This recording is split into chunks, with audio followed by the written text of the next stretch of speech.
There is a civilization that exists in two places at once.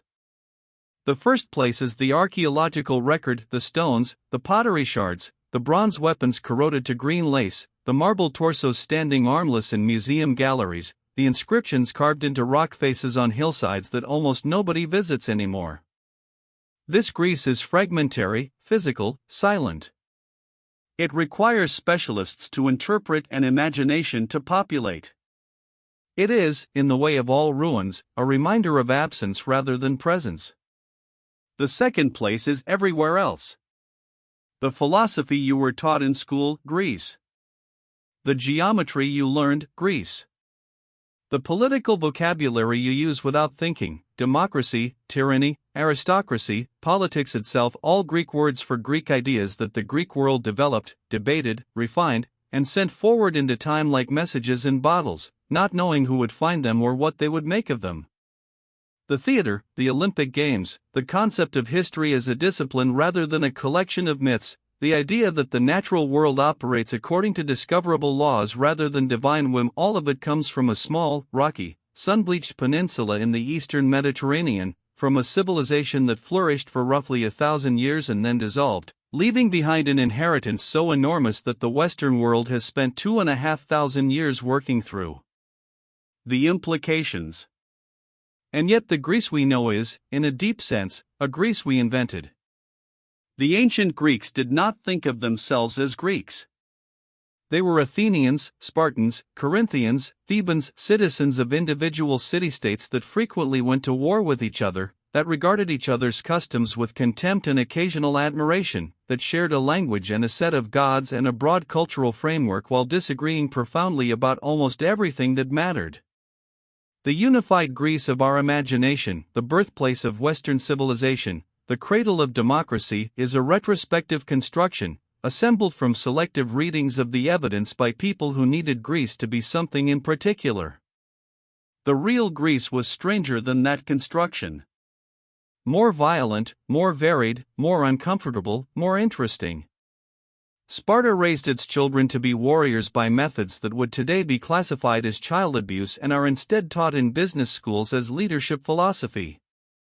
Athens invented democracy and simultaneously maintained one of the ancient world's largest slave economies, excluding women, slaves, and foreigners, the majority of its population, from the political life it is celebrated for creating.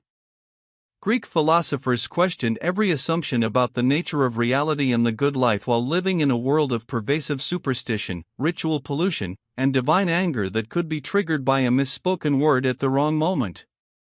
Greek doctors developed the foundations of rational medicine while prescribing treatments derived from magic. Greek architects achieved a mathematical perfection in stone that engineers still study while believing that the buildings they erected were inhabited by gods who required regular feeding. These contradictions are not flaws in the record. They are the record. The Greece that emerges from a close reading of its own sources is a civilization in permanent conversation with itself, arguing about justice and beauty and the nature of the soul and the proper way to treat a stranger and the question of whether the gods exist and if so whether they care, a conversation so rich and so unresolved that it has never ended, that we are still participating in it, that the arguments Socrates was making in the Agora of Athens in 399 BC are the same arguments being made in philosophy departments and on editorial pages and in late-night conversations that you have probably had yourself, without knowing where they came from. This is not a survey. It is an excavation. Get comfortable. Let's begin. Ancient Greece was never a nation in any sense that would be recognizable today. The political unit of the Greek world was the polis, the city-state, and at the height of the classical period there were somewhere between 1,000 and 1,500 of them scattered across the Mediterranean and Black Sea coastlines. Each polis was a self-governing community with its own laws, its own calendar, its own coinage, its own religious festivals, its own patron deity, and its own fiercely maintained sense of identity distinct from every other polis. The city of Corinth and the city of Athens were, in Greek political reality, as foreign to each other as France and Prussia. They shared a language, with significant dialectal differences, and a broad religious tradition, but these commonalities did not translate into political solidarity except under the most extreme external pressure, and sometimes not even then. The Greek word that comes closest to describing shared Greek identity, Hellenes, referred to a cultural and linguistic community, not a political one. When modern writers speak of ancient Greece as a unified civilization, they are describing something that existed in the Greek mind as an aspiration and an occasional reality during festivals and wars, but almost never as a stable political fact. The miracle of Greece is not that it was unified. The miracle is what it produced despite and perhaps because of its permanent, creative, often lethal fragmentation. The city of Sparta was, by almost any external measure, the most powerful military state in the Greek world for much of the classical period, and it produced almost no literature, no philosophy, no architecture of note, and no art that has survived in significant quantity. The Spartans wrote almost nothing down, built in wood rather than stone, and devoted their collective energies so completely to the creation and maintenance of a military machine that the physical record of their civilization is strikingly thin.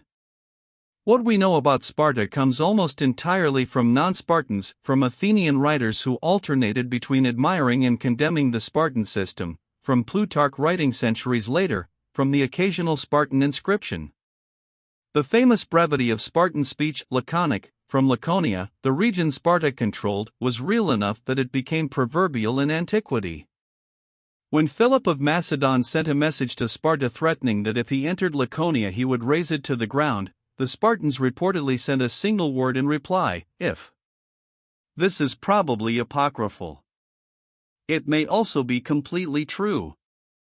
The Spartans were capable of exactly this kind of compressed, devastating economy of language, and the story has survived for 2,500 years not because it is certainly accurate but because it is completely consistent with everything else we know about Sparta, and because it is the kind of thing that, once you have heard it, you cannot quite forget. The agoge, the Spartan system of state education, began at age 7, when boys were taken from their families and entered a communal upbringing designed to produce soldiers capable of enduring any hardship. The details that survive in ancient sources are not entirely reliable, filtered as they are through non-Spartan perspectives and a tendency to exaggerate for rhetorical effect, but the broad outlines are consistent enough to be accepted. Boys lived in communal barracks. They were deliberately underfed, with theft of food permitted and even encouraged as a test of cunning. Punishment came not for stealing but for being caught. They slept on beds of reeds they had to cut and prepare themselves. They went barefoot regardless of season. Physical hardship was systematic and continuous, not as cruelty but as preparation. The older boys supervised and, in a formalized way, mentored the younger. The entire system was designed to strip away individual attachment to comfort, family, and personal advantage and replace it with loyalty to the group, tolerance for pain, and contempt for softness. What the agoge produced, soldiers of extraordinary endurance and collective discipline, was exactly what it intended to produce. What it cost, in creativity, in individual development, in the kind of speculative intellectual energy that was producing philosophy and drama in Athens at the same moment, was a price Sparta had decided, consciously, was worth paying. History has been arguing about that decision ever since. The oracle at Delphi was the most influential religious institution in the ancient Greek world, consulted by city-states and kings before wars, colonization expeditions, legal reforms, and major political decisions for nearly 1,000 years. The Pythia, the priestess through whom Apollo was believed to speak, sat above a fissure in the earth in the inner sanctuary of the temple, entered a trance state, and delivered utterances that her attendants then translated into verse. The geological reality underlying this ritual was not confirmed until the late 20th century, when researchers identified a system of geological faults beneath the temple site through which petrochemical gases, including ethylene, seeped from the rock, gases with known dissociative and hallucinogenic effects at low concentrations. The Pythia was not performing. She was genuinely altered. The famous ambiguity of Delphic prophecy, Croesus of Lydia was told that if he crossed the Halys River he would destroy a great empire, attack Persia, and destroyed his own, was partly deliberate and partly the inevitable result of translating genuine altered state utterances into political advice. The oracle's responses were almost never simple. They required interpretation, and the interpretation was itself a political act. That a fault line in the Greek mountains, exhaling vapors into a stone chamber, shaped the strategic decisions of the Mediterranean world for a millennium is one of the stranger facts in the history of human institutions. Athenian democracy was, by modern standards, simultaneously more and less democratic than its reputation suggests. More democratic in some ways, the assembly, the ecclesia, was open to all adult male citizens, who could speak and vote on any matter before it. Major decisions including declarations of war, foreign policy, and legislation were made by direct vote of citizens who showed up, with no representative intermediary. The bull, a council of 500 citizens chosen by lot, prepared the assembly's agenda. Juries in legal cases were composed of hundreds of citizens chosen by lot, mass participation rather than expert adjudication. The principle of isagoria, equal right of speech, meant that a laborer could in theory address the assembly on the same terms as an aristocrat. Less democratic in ways that are impossible to overlook, the citizen body was a minority of the actual population. Women, approximately half the free population, were entirely excluded. Slaves, estimated at somewhere between 1/3 and 1/2 of the total population of Attica, had no political standing of any kind. Metics, resident foreigners, including many of the city's most productive craftsmen and merchants, were also excluded. Athenian democracy was a genuine and remarkable political innovation. It was also an exclusive club whose admission requirements excluded most of the people who lived within its walls and whose prosperity depended on the labor of people who had no voice in how it was governed. The trial and execution of Socrates in 399 BC is the most consequential legal proceeding in the history of Western philosophy, and it was conducted with complete procedural legitimacy by the standards of Athenian democracy. Socrates was charged by 3 citizens, Miletus, Anytus, and Lyco, with impiety toward the city's gods and with corrupting the youth of Athens. The case was heard by a jury of 501 citizens. Socrates conducted his own defense, the apology as Plato records it, in a manner so deliberately provocative that it seems designed to ensure conviction. He refused to beg for mercy, refused to propose a substantial alternative penalty, and suggested at one point that his punishment should be free meals at public expense for the rest of his life, a reward given to Olympic victors. The jury convicted him by a relatively narrow margin and then, given a choice of penalties, voted for death by a wider margin than they had voted for conviction, the second vote apparently influenced by the contempt Socrates had displayed for the proceedings. He was 70 years old. He had the opportunity to escape, friends had arranged it, and refused. He spent his final hours discussing the immortality of the soul with his students, drank the hemlock when the time came, and died with a composure that his students found both admirable and unbearable. The city that killed him spent the next 2,500 years trying to explain why. The Parthenon was not, in ancient times, the serene white marble monument it appears to be today. It was painted.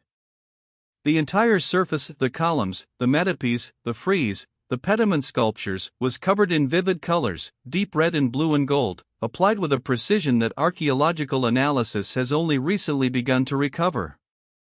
The chryselephantine statue of Athena that stood inside the temple, 40 feet tall, constructed of gold and ivory over a wooden frame, was itself a blazing object, the gold drapery catching torchlight, the ivory skin luminous, the eyes of colored stone or glass. The building we visit today, blanched by centuries of weathering and deliberate cleaning, is the skeleton of a building whose original appearance was closer to what we might call gaudy than to the austere classical ideal it has come to represent. The Parthenon's association with white marble and pure geometric form is partly a historical accident, the paint faded and was not restored, and partly a deliberate construction of later European aesthetics, particularly the neoclassicism of the 18th century, which used to misread Greece as the foundation for its own ideas about beauty, restraint, and civilization. The Greece that inspired European neoclassicism was, in some measure, a Europe that looked at Greek ruins and saw its own reflection. The actual Greece, colored and noisy and cluttered with offerings, was something else.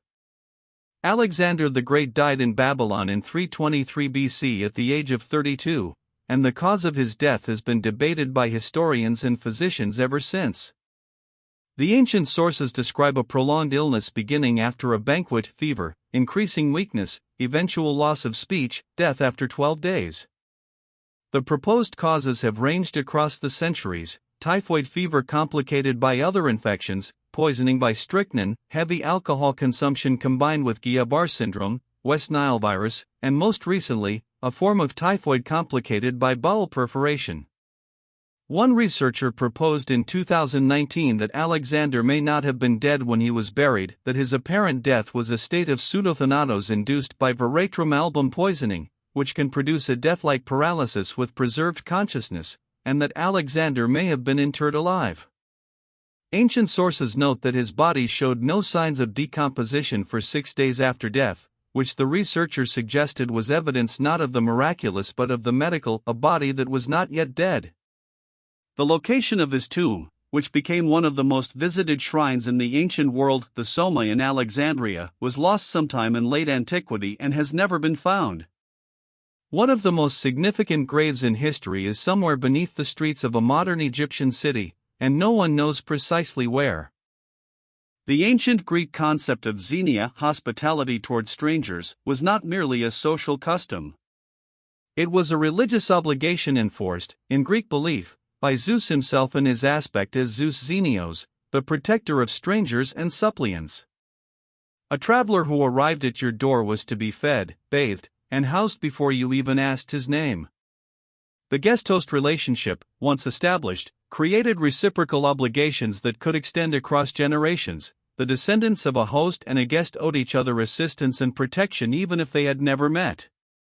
This institution, which anthropologists call guest friendship or xenia, shaped Greek epic literature, Greek diplomacy, and Greek warfare in ways that are difficult to disentangle from the broader culture.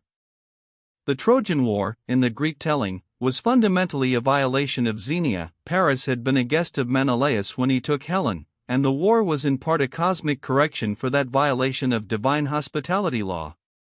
The obligation of xenia also operated as a practical network in a world without hotels or diplomatic immunity. A traveler far from home depended on the institution entirely for survival. The Greeks understood, with the clarity that comes from necessity, that a world in which strangers could not trust each other was a world too dangerous to navigate, and they placed the enforcement of that trust under the authority of the highest god in their pantheon. Greek theater was not entertainment in the modern sense of an optional recreational activity. It was a religious festival, a civic duty, and a political event occurring simultaneously. The dramatic festivals at Athens, the Lenia in winter and the city Dionysia in spring, were held in honor of Dionysus, the god of wine, transformation, and boundary crossing, and participation was in some sense a religious obligation for the citizen body. The theater of Dionysus on the south slope of the Acropolis could seat approximately 17,000 people, a significant fraction of the entire citizen population of Athens. Admission was subsidized by the state for citizens who could not afford it. Watching the plays was not passive, the audience responded audibly, expressing approval and displeasure in real time, and the competitive structure of the festivals, 3 tragedians each presenting 3 tragedies and a satyr play, with prizes awarded by judges chosen by lot, meant that the theatrical event was also a civic competition whose outcome mattered. The plays that have survived, a fraction of what was written and performed, were composed within this context of religious solemnity and competitive pressure, intended for an audience of thousands who were simultaneously worshippers, citizens, and critics. That Sophocles, Aeschylus, and Euripides were writing for this audience, under these conditions, and produced what they produced, is one of the most remarkable facts in the history of human culture. The Greek philosopher Pythagoras, whose theorem every schoolchild learns, was the leader of a religious community so strange by any standard that his actual historical existence is less certain than his mathematical legacy. The Pythagoreans of southern Italy in the 6th and 5th centuries BC were a philosophical brotherhood with dietary prohibitions, no beans, reportedly, for reasons that ancient sources debated and modern scholars continue to puzzle over, strict rules about the order of putting on one's shoes, prohibitions against picking up dropped food or breaking bread, and a doctrine of the transmigration of souls so seriously held that Pythagoras himself reportedly recognized the soul of a deceased friend in the cry of a beaten dog. The mathematical discoveries attributed to Pythagoras, the theorem, the mathematical basis of musical intervals, the investigation of number theory may have been the work of the community rather than the individual, since the Pythagoreans reportedly attributed all their discoveries to their founder as a matter of practice. What is clear is that Pythagoras fused mathematics and mysticism in a combination that influenced Plato profoundly, and through Plato influenced the entire Western philosophical and scientific tradition. The idea that the universe is fundamentally mathematical in structure, that numbers are not merely tools for describing reality but its underlying substance, is a Pythagorean idea. It is also, in the form of modern physics, the closest thing to a consensus view of reality that contemporary science has produced. The city of Corinth occupied the most strategically valuable position in the Greek world, the narrow isthmus connecting mainland Greece to the Peloponnese, and became, as a result, one of the wealthiest cities in antiquity.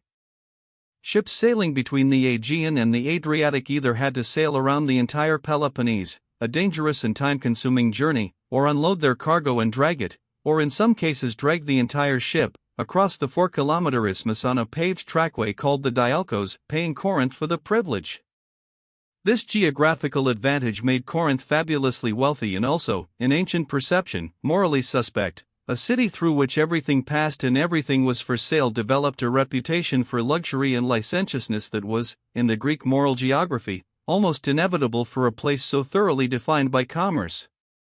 The verb to Corinthianize, Korinthiazesthai, became a Greek euphemism for sexual promiscuity.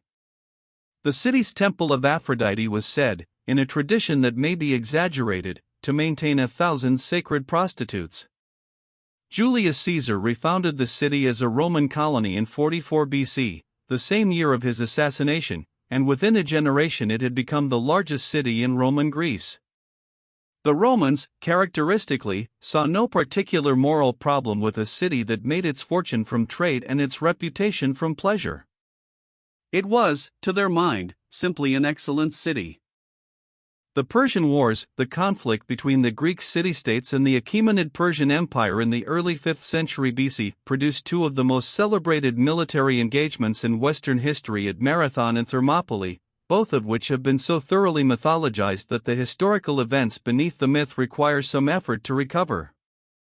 At Marathon in 490 BC, an Athenian and Plataean force of approximately 10,000 defeated a Persian army of perhaps 25,000, a genuine victory, genuinely significant, but fought by an Athenian army that had good reasons to fight well since they were literally defending their home territory. The messenger who ran from Marathon to Athens to announce the victory and then died, the origin of the modern marathon race, appears in ancient sources only a century after the battle and is almost certainly legendary. The actual message to Athens was most probably sent by horse.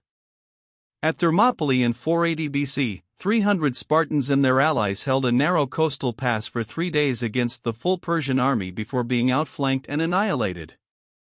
The Spartans knew they were going to die. Their commander Leonidas reportedly selected men who already had living sons, so that their family lines would not be extinguished with them. The pass fell. But the delay they purchased contributed to the conditions that produced the Greek naval victory at Salamis, which effectively ended the Persian attempt to conquer Greece. The 300 Spartans became exactly what they intended to become. That kind of deliberate, conscious self-sacrifice for collective survival is one of the things that made the battle impossible to forget. Herodotus, who wrote the first work of history in the Western tradition, his account of the Persian Wars and the events leading to them, understood himself to be doing something new and understood that the newness required explanation. The first sentence of his histories announces his purpose: to preserve the memory of human actions and to prevent the great deeds of Greeks and Persians alike from losing their glory. The word he uses, history, meant, in Greek, investigation or inquiry. He was not recording tradition or celebrating myth. He was investigating the past through the collection and evaluation of testimony, visiting the places he wrote about where possible, interviewing people with living memory of events, and explicitly noting when his sources disagreed or when he was skeptical of what he had been told. This methodology, however imperfectly applied by modern standards, represents something genuinely new in human intellectual history: the idea that the past can be recovered through systematic inquiry rather than simply received through tradition. Herodotus has been called the father of history and the father of lies by the same tradition of readers, the second epithet reflecting frustration with passages where his credulity or his rhetoric overcame his critical judgment. Both epithets are partially fair. He invented something that did not exist before him and did it imperfectly, as first inventions generally are. The imperfections do not diminish the achievement. The philosopher Plato's influence on Western thought is so pervasive that the mathematician and philosopher Alfred North Whitehead famously wrote that the safest general characterization of the European philosophical tradition is that it consists of a series of footnotes to Plato. This is hyperbole, but productive hyperbole. Plato's theory of forms, the idea that the physical world we perceive through our senses is a pale shadow of a higher realm of perfect, eternal, unchanging archetypes, shaped Christian theology, medieval philosophy, and the development of mathematics so profoundly that it is almost impossible to think about the history of Western ideas without encountering his framework, even in the work of thinkers who explicitly rejected it.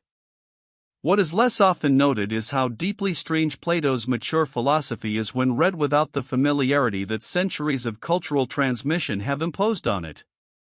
The allegory of the cave, in which humans are described as prisoners watching shadows on a wall, mistaking the shadows for reality, is genuinely disorienting if you take it seriously. It is a claim that everything you have ever perceived, every object you have ever touched or seen or heard, is a distorted copy of something more real that you cannot directly access.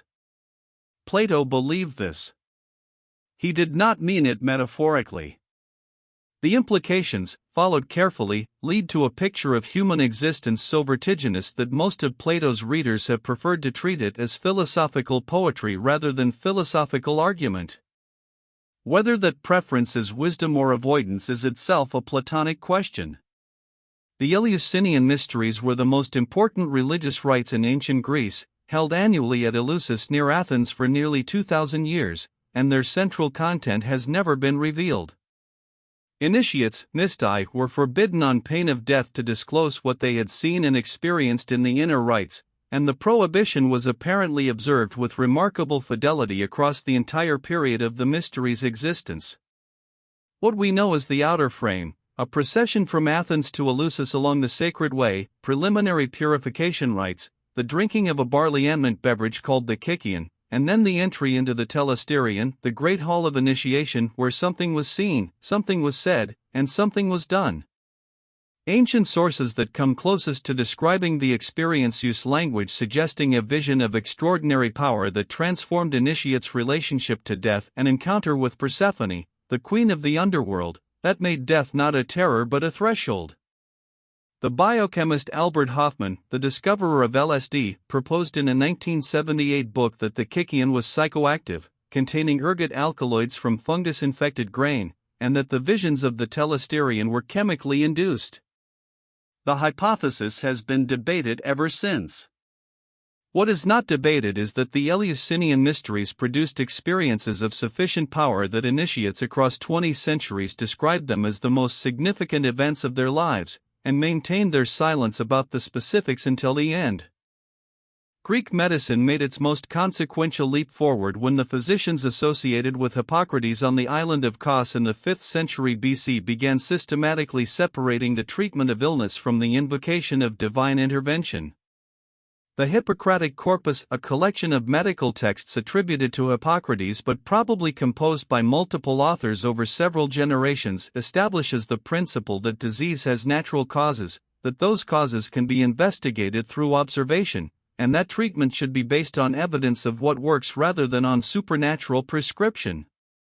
The physician's obligation to do no harm, the principle of non-maleficence embedded in the Hippocratic tradition, reflects a skepticism about medical intervention that came from actual clinical observation. The Hippocratic physicians recognized that many patients recovered without treatment and that treatment could make things worse.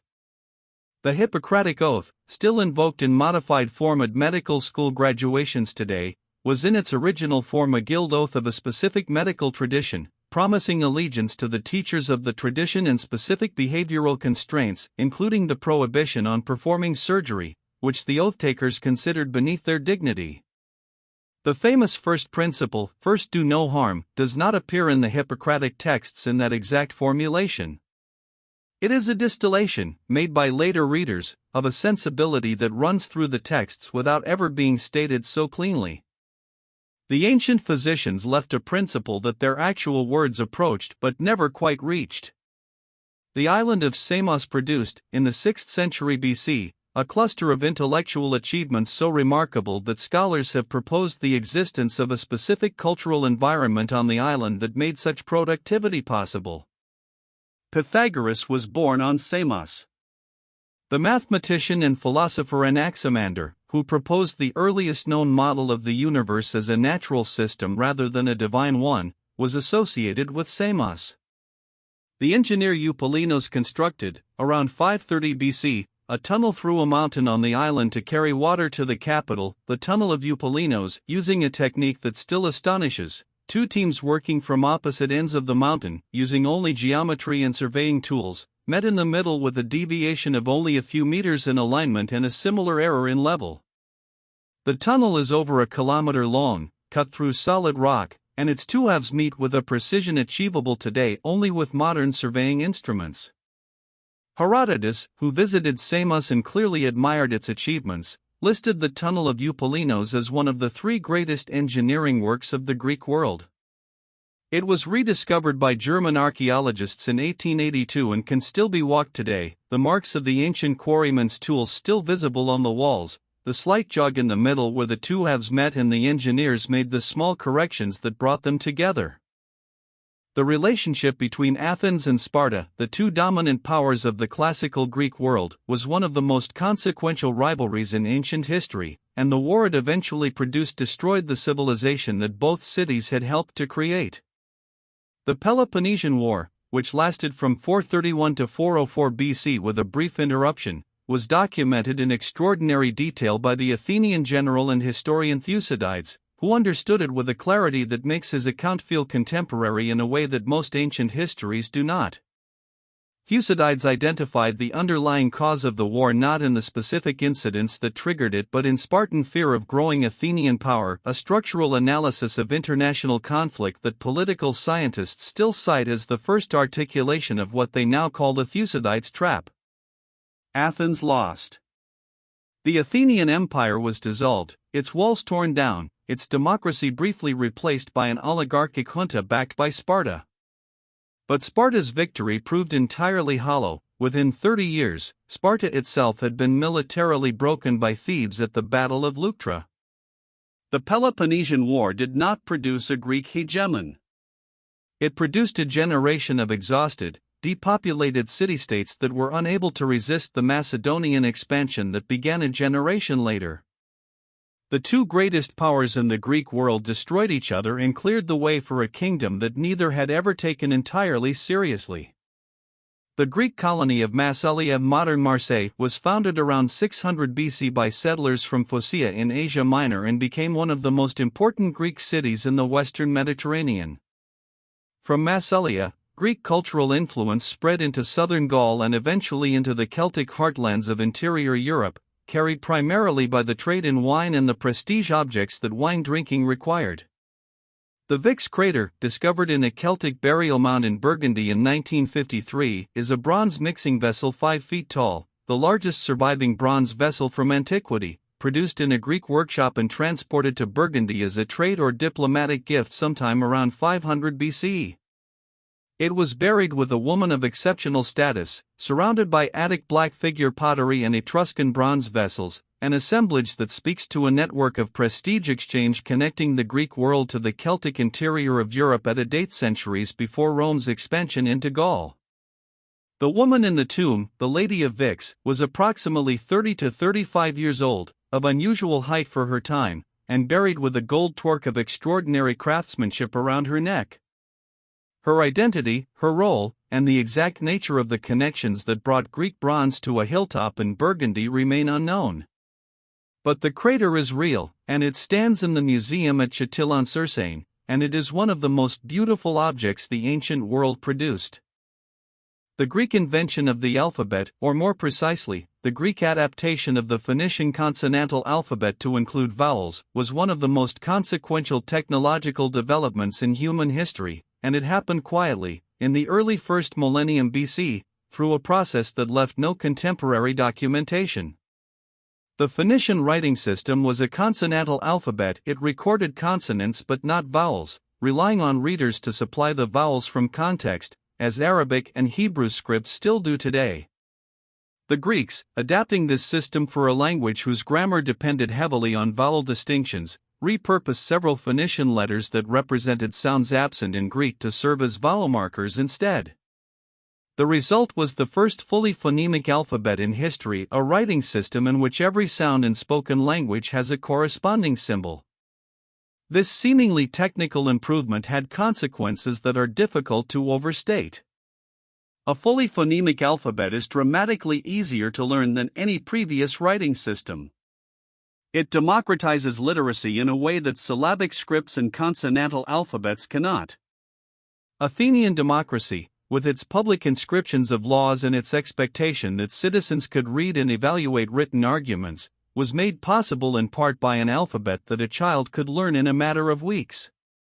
The idea that every citizen should be literate enough to participate in public life, radical enough even today, required, as a practical foundation, a writing system simple enough to make that participation achievable. The philosopher Aristotle was the tutor of Alexander the Great, a biographical connection so improbable that it strains credulity even knowing it to be true. Aristotle, whose systematic investigations covered logic, rhetoric, poetics, ethics, politics, biology, physics, and metaphysics with a thoroughness that dominated Western intellectual life for more than 15 centuries, spent 3 years teaching the 13 to 16-year-old Alexander at the court of Macedon. What he taught the future conqueror of the known world is only partially recoverable. Alexander reportedly carried a copy of Homer annotated by Aristotle throughout his campaigns, and his interest in natural history, he sent biological specimens back to Aristotle from the lands he conquered, suggests that some of the teacher's scientific enthusiasm transferred to the student. What Aristotle's ethics made of Alexander's ambitions, or what Alexander's ambitions made of Aristotle's ethics, is a question the sources do not resolve.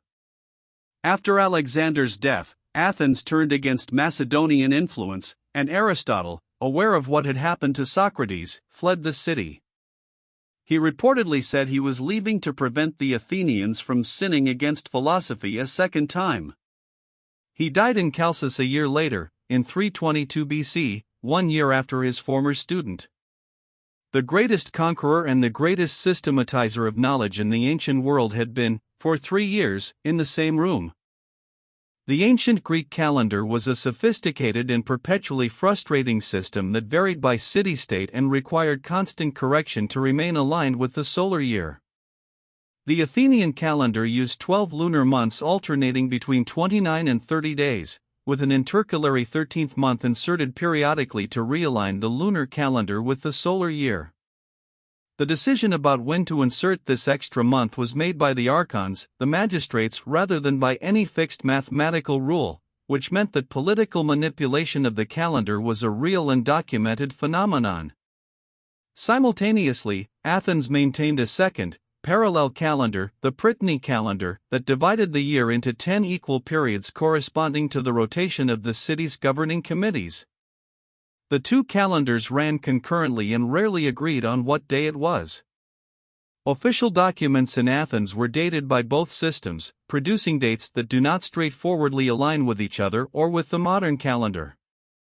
Greek astronomers, who understood the mathematical relationships between solar and lunar cycles with considerable precision, developed theoretical calendar systems of great accuracy. Meton of Athens calculated a 19-year cycle that brought solar and lunar years into near-perfect alignment, but these theoretical achievements were rarely translated into the official calendars of the city-states, whose timekeeping remained stubbornly practical, locally controlled, and perpetually approximate. The Greek city of Akrotiri on the island of Thera, modern Santorini, was buried by one of the largest volcanic eruptions of the Holocene epoch sometime around 1600 BC, and preserved beneath the volcanic ash as one of the most complete Bronze Age urban environments ever discovered. The buildings of Akrotiri stand 2 and 3 stories high. The walls are covered in elaborate frescoes, landscapes with swallows and lilies, young men boxing, a fleet of ships sailing between flowering cities of a quality and freshness that have led archaeologists to call the site the Pompeii of the Aegean. Unlike Pompeii, Akrotiri shows no human remains, the population apparently evacuated before the final eruption, warned by earthquakes in the days or weeks before. They left their furniture, their pottery, their grain stores, and their art. The civilization that produced them, the Minoan culture of the Aegean Bronze Age, was itself damaged or destroyed by the eruption and its aftermath, and the question of whether the Thuran eruption contributed to the collapse of Minoan civilization has been debated since the site was excavated in the 1960s. The eruption was also proposed, in a hypothesis that has proven remarkably durable despite its speculative nature, as the historical basis for Plato's story of Atlantis, a great island civilization swallowed by the sea. Plato placed Atlantis beyond the Pillars of Hercules. Thera is in the Aegean. The connection is unprovable and unforgettable in roughly equal measure. The Greek concept of hubris, the overweening pride that draws divine punishment, was not primarily a psychological observation. It was a legal category and a cosmic principle simultaneously. In Athenian law, hubris referred to a specific offense, the deliberate humiliation of another person for the purpose of asserting one's own superiority. It was actionable in court. In Greek theology and in Greek tragic drama, hubris was the fault that reliably triggered nemesis, the divine correction that brought the overproud back to their proper level. What made the concept interesting, and what makes it still useful, is its specificity. Hubris was not simply excessive confidence or ambition. It was the use of power to diminish others, the assertion of one's own greatness through the degradation of those weaker than oneself. This distinction, between ambition in itself and the particular cruelty of displaying power at another's expense, is one the Greeks maintained with considerable care. The tragic heroes of Sophocles and Aeschylus fall not because they are great but because their greatness leads them to treat lesser beings as though their lesserness entitled the powerful to use them without restraint. The gods' response to this, in the Greek theological framework, was not arbitrary. It was corrective. The universe maintained, in the Greek imagination, a kind of moral equilibrium, and those who disturbed it too far in one direction found themselves subject to a force that pushed back with a precision they had not anticipated. The Library of Alexandria, the greatest repository of written knowledge in the ancient world, was not destroyed in a single catastrophic fire, despite the persistent power of that narrative.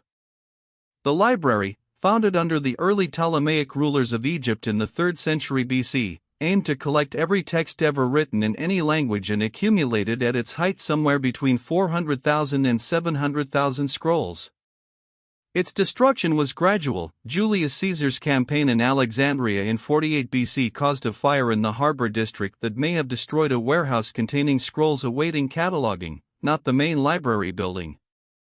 The library appears to have declined through a combination of reduced royal patronage, the diversion of resources, and the gradual shift of the intellectual center of the ancient world.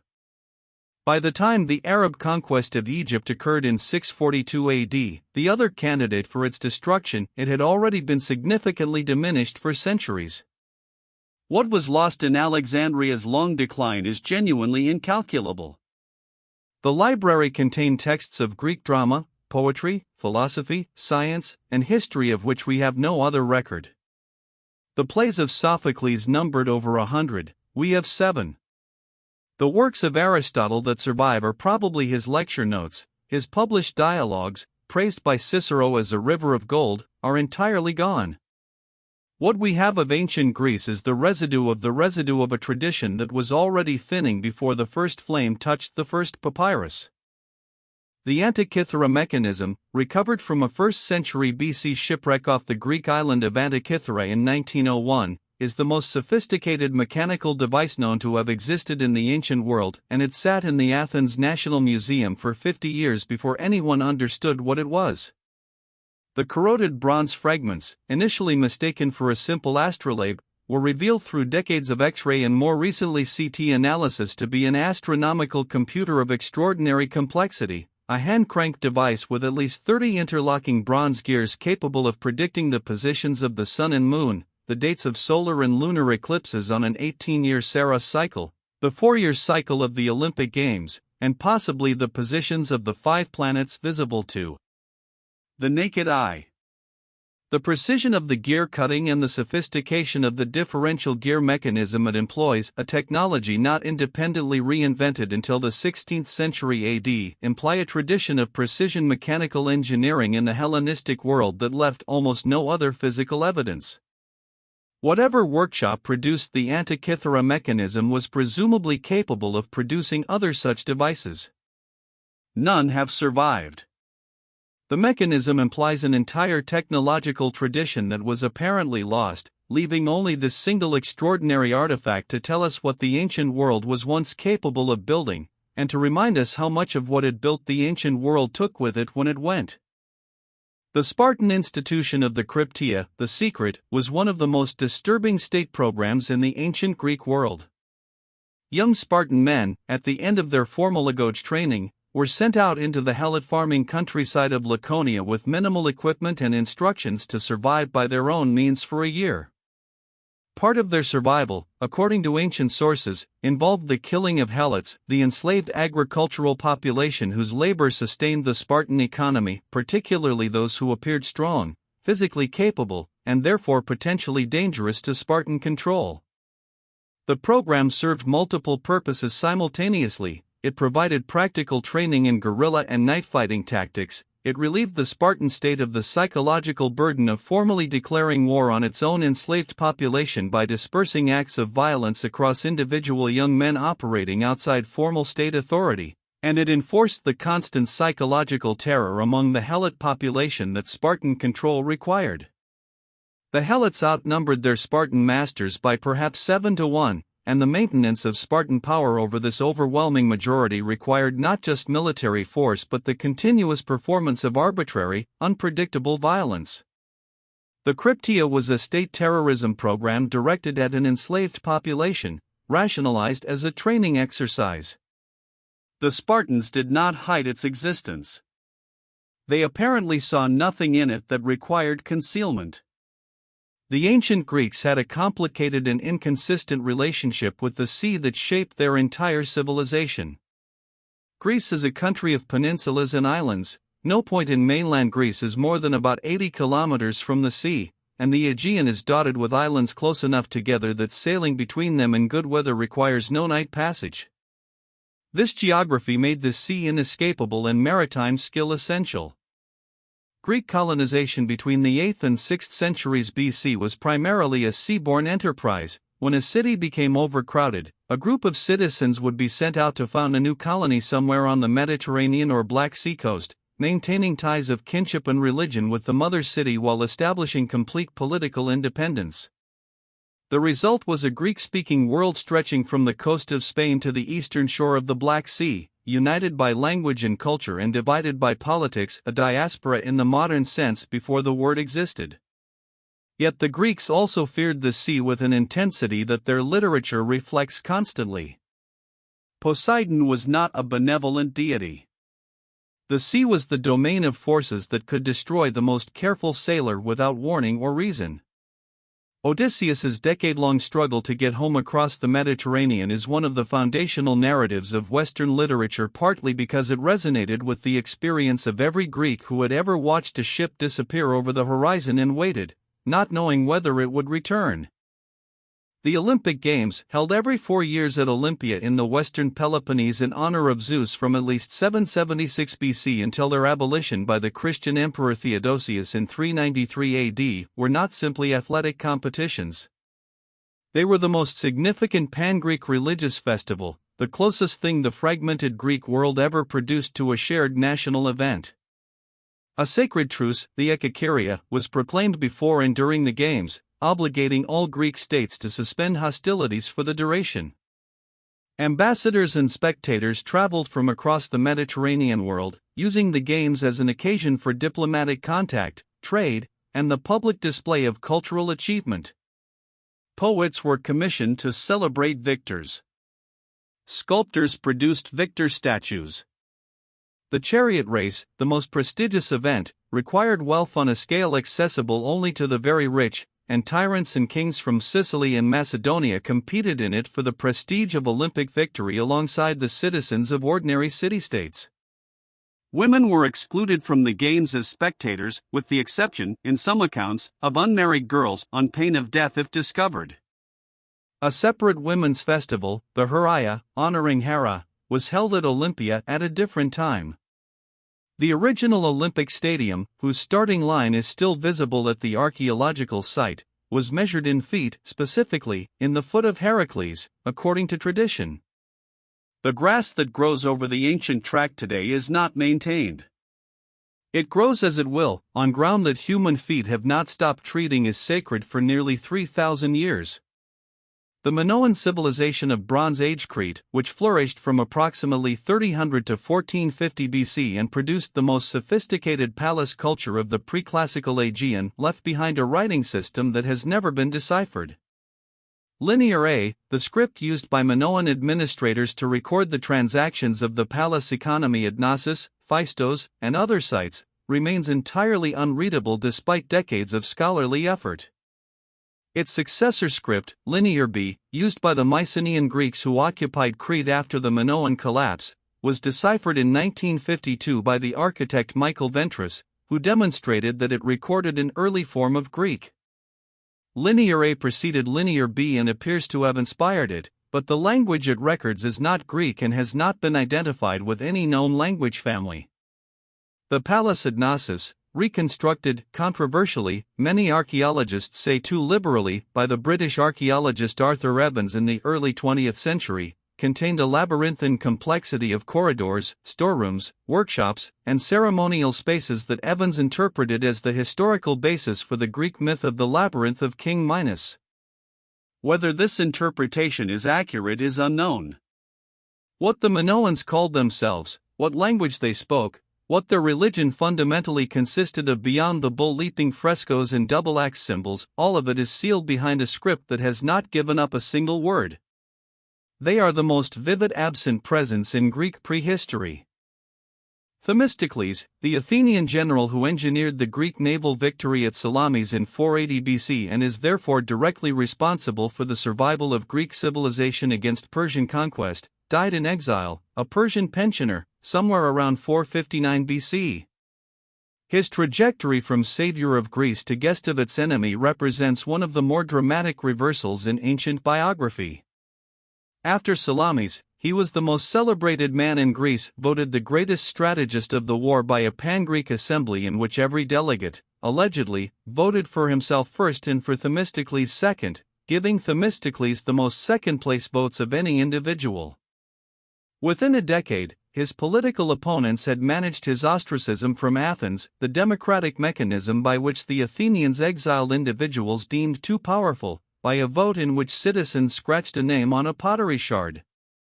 He was subsequently convicted in absentia of treason. He fled to Persia, was received at the court of Artaxerxes, the son of the king whose fleet he had destroyed, and was given cities to govern and revenues to live on. Ancient sources say he drank bull's blood to kill himself rather than lead a Persian army against Greece, when Artaxerxes requested it. Other sources say he simply died of illness. The man who saved Greece died at the pleasure of the Persian king, in a Persian city, with a Persian name for a city that fed him. History has not often produced ironies so complete. The Greek city of Syracuse on Sicily was, during the 5th and 4th centuries BC, one of the most powerful cities in the western Mediterranean and the scene of one of the most catastrophic military disasters in ancient history. The Athenian Sicilian expedition of 415 to 413 BC, launched by Athens at the height of its imperial confidence, against the advice of its most cautious statesmen, to conquer Sicily and add its resources to the Athenian Empire, ended in the total destruction of the largest military force Athens had ever assembled, 45,000 soldiers and sailors killed, captured, or worked to death in the stone quarries of Syracuse. Thucydides, who documented the disaster with the controlled horror of a man who had seen its effects firsthand, described it as the greatest calamity in Greek history, the victors triumphing completely and the defeated suffering total ruin. The Athenian general Nicias, who had opposed the expedition and been forced to lead it, was captured and executed despite the pleas of the Syracusan commander Gylippus that he be taken prisoner. The Syracusan assembly voted for his death, partly from fear that he might talk his way free. Demosthenes, the other Athenian general, was also executed. Athens never fully recovered from the demographic and financial losses. The expedition had been voted by a democracy that wanted glory and had not been told clearly enough what the cost would be. The concept of the gymnasium, from the Greek gymnos, naked, reflects a specifically Greek relationship to the male body that had no precise equivalent in any neighboring culture. Greek athletes trained and competed naked, and the gymnasium where they trained was simultaneously a physical training facility, a social club, and a philosophical school. The most important philosophical schools of ancient Athens were associated with specific gymnasia. Plato's academy took its name from the grove and gymnasium outside Athens where he taught. Aristotle's Lyceum was named for another gymnasium. The idea that physical and intellectual training were not separate activities but aspects of a single educational program, that the body and the mind were trained together, in the same place, by overlapping communities of practice, is distinctly Greek. The nakedness of athletic competition was explained by the Greeks themselves as a marker of civilization. Barbarians competed clothed. The practical effect was a culture of intense scrutiny of the male body as an aesthetic and ethical object, a culture that produced the sculptural tradition whose ideal of physical beauty still defines Western representations of the human form. The Kouros statues of the archaic period, young men standing with one foot forward, arms at their sides, in a posture borrowed initially from Egyptian sculpture, gradually evolved over 2 centuries into the contrapposto naturalism of the classical period, a development that tracks, in stone, the Greek discovery of how the human body actually stands and moves and what it looks like when it does. The assassination of Philip II of Macedon in 336 BC, which placed his 20-year-old son Alexander on the throne and set in motion the conquest of the Persian Empire, remains historically mysterious in ways that ancient sources obscure rather than illuminate. Philip was killed by one of his own bodyguards, Pausanias, in a theater at Aegae during the wedding celebrations of his daughter. The ancient sources agree on this much. They disagree, with a suggestiveness that has kept historians arguing for centuries, on the question of who was ultimately responsible. Pausanias had a personal grievance against Philip that could explain a solitary act of revenge. But the speed with which Alexander and his mother Olympias moved to consolidate power after the assassination, including the rapid elimination of potential rivals, has led many historians to suspect a deeper conspiracy. Olympias, who had been divorced by Philip and displaced by a new wife, had obvious motives. Alexander, who had recently quarreled publicly with his father and temporarily fled the court, had obvious motives. Ancient sources hint at both possibilities without committing to either. The assassination that launched one of the most extraordinary careers in military history may have been the act of a single aggrieved man. It may also have been the culmination of a palace conspiracy whose authors were careful enough to ensure that only the instrument of their purposes was killed in the theater, while they themselves survived to inherit the world that opened after it. Ancient Greek music was present in virtually every aspect of public and private life, in religious ceremony, in theatrical performance, in symposia, in athletic competition, in the recitation of epic poetry, and almost none of it survives. We have theoretical treatises on Greek music, including Aristoxenus's Elements of Harmony, which describes the mathematical relationships between musical intervals in enough detail to reconstruct the theoretical framework. We have descriptions of musical instruments and occasional depictions of musicians in vase painting. We have approximately 60 fragments of actual ancient Greek music, preserved in papyrus or stone inscription, most of them extremely brief and none of them earlier than the 3rd century BC. From these fragments and from the theoretical literature, musicologists have reconstructed something of what Greek music may have sounded like, and the reconstructions are consistently surprising to modern ears, bearing little resemblance to the stately, harmonically rich sound that most people associate with ancient Greece. Greek music appears to have been primarily melodic rather than harmonic, single-line melody rather than chords, and to have used scale systems that sound, to modern Western ears, somewhere between familiar and profoundly strange. The music that accompanied the tragedies of Sophocles, that filled the Panathenaic festival, that was played at the symposia where Socrates argued about the nature of love, all of it is silence. We know it existed. We cannot hear it. The Greek philosopher Diogenes of Sinope, Diogenes the Cynic, conducted a lifelong performance of radical philosophical defiance that was, by any standard, one of the most consistently committed philosophical positions in ancient history.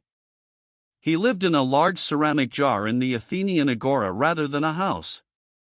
He ate in public, performed bodily functions in public, and made a systematic practice of violating every social convention he considered irrational, on the grounds that conventions not based in nature were not binding on the rational person. When Alexander the Great visited him, reportedly, and offered to grant any wish, Diogenes asked him to stand out of his sunlight. When asked what he was doing, searching with a lamp in broad daylight, he said he was looking for an honest man. He described himself as a citizen of the world, cosmopolites, the first recorded use of this word, making Diogenes the inventor of the concept of cosmopolitanism.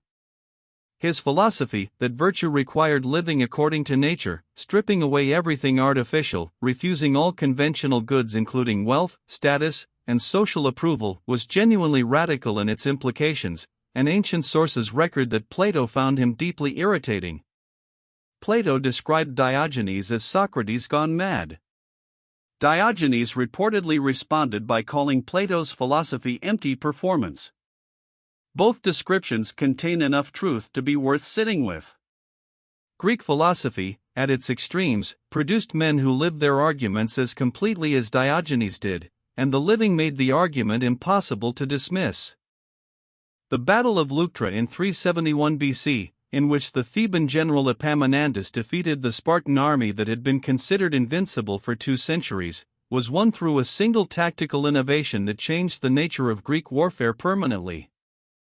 The standard Greek battle formation, the phalanx, aligned infantry across a broad front of roughly equal depth, with the strongest troops on the right, and collisions between opposing phalanxes were resolved by which side could push the other back. Epaminondas violated every convention by concentrating his best troops on the left flank in a column 50 shields deep, facing the Spartan elite on their right. The concentrated left smashed through the Spartan right before the rest of the battle had been decided. The Spartans, who had never experienced a frontal defeat, broke. More than 400 of the 700 Spartan citizens present were killed, a catastrophic fraction of a citizen population that had already been declining for generations and could not sustain such losses. Sparta never recovered its military dominance. The city that had held the Greek world in awe for 2 centuries was revealed, in one afternoon on a Boeotian plain, to be a military power whose reputation had been mistaken for invincibility. Epaminondas went on to invade the Peloponnese, liberate the Helots of Messenia, and found a new city, Megalopolis, to anchor Theban influence in the region. He was killed at the Battle of Mantinea in 362 BC, and Theban dominance died with him. The Greek historian Thucydides disappeared from the historical record for approximately 20 years. He was elected general strategos for 424 BC and was sent to the northern Aegean to protect the Athenian colony of Amphipolis. He arrived too late, the city fell to the Spartan commander Brasidas, and he was exiled for his failure. He spent 20 years in exile, traveling, talking to participants on both sides of the war, gathering information from sources unavailable to a man confined to Athens. He returned to Athens after the war's end, in 404 BC, and died before completing his history. The narrative breaks off mid-sentence in the 21st year of the war. The history he produced is, by the near-universal consensus of ancient historians, the greatest work of historical analysis ever written in the ancient world. Its power comes partly from his methodology, eyewitness research, critical evaluation of sources, the explicit rejection of the mythological, and partly from his analytical framework, which treats power, fear, interest, and the psychology of collective decision-making as the true drivers of history. The speeches he composed for his historical actors, he acknowledges that they are reconstructions rather than verbatim records, while claiming they preserve the essential argument of what was said, are so precisely imagined that students of rhetoric and political science still read them as primary texts. His exile made the history possible. The city that punished him gave him the vantage point from which to understand it. The Greek world's encounter with death was structured around a set of beliefs and obligations so specific in their requirements that failure to comply had immediate supernatural consequences. A body that was not properly buried, not covered with earth, not provided with the correct funeral rites, could not cross the river Styx into Hades, and the unburied shade was condemned to wander the near bank for 100 years before Charon the ferryman would take it across without payment. This belief had profound practical consequences. The obligation to bury the dead, even the enemy dead, was a near-absolute moral requirement that military commanders violated at their peril, both theologically and politically. The Athenian generals who failed to recover the bodies of the dead after the naval battle of Arginusi in 406 BC were tried and executed for it, one of the more extraordinary legal proceedings in Athenian history, and one that Socrates, who presided over part of the assembly as chairman, tried unsuccessfully to prevent on procedural grounds.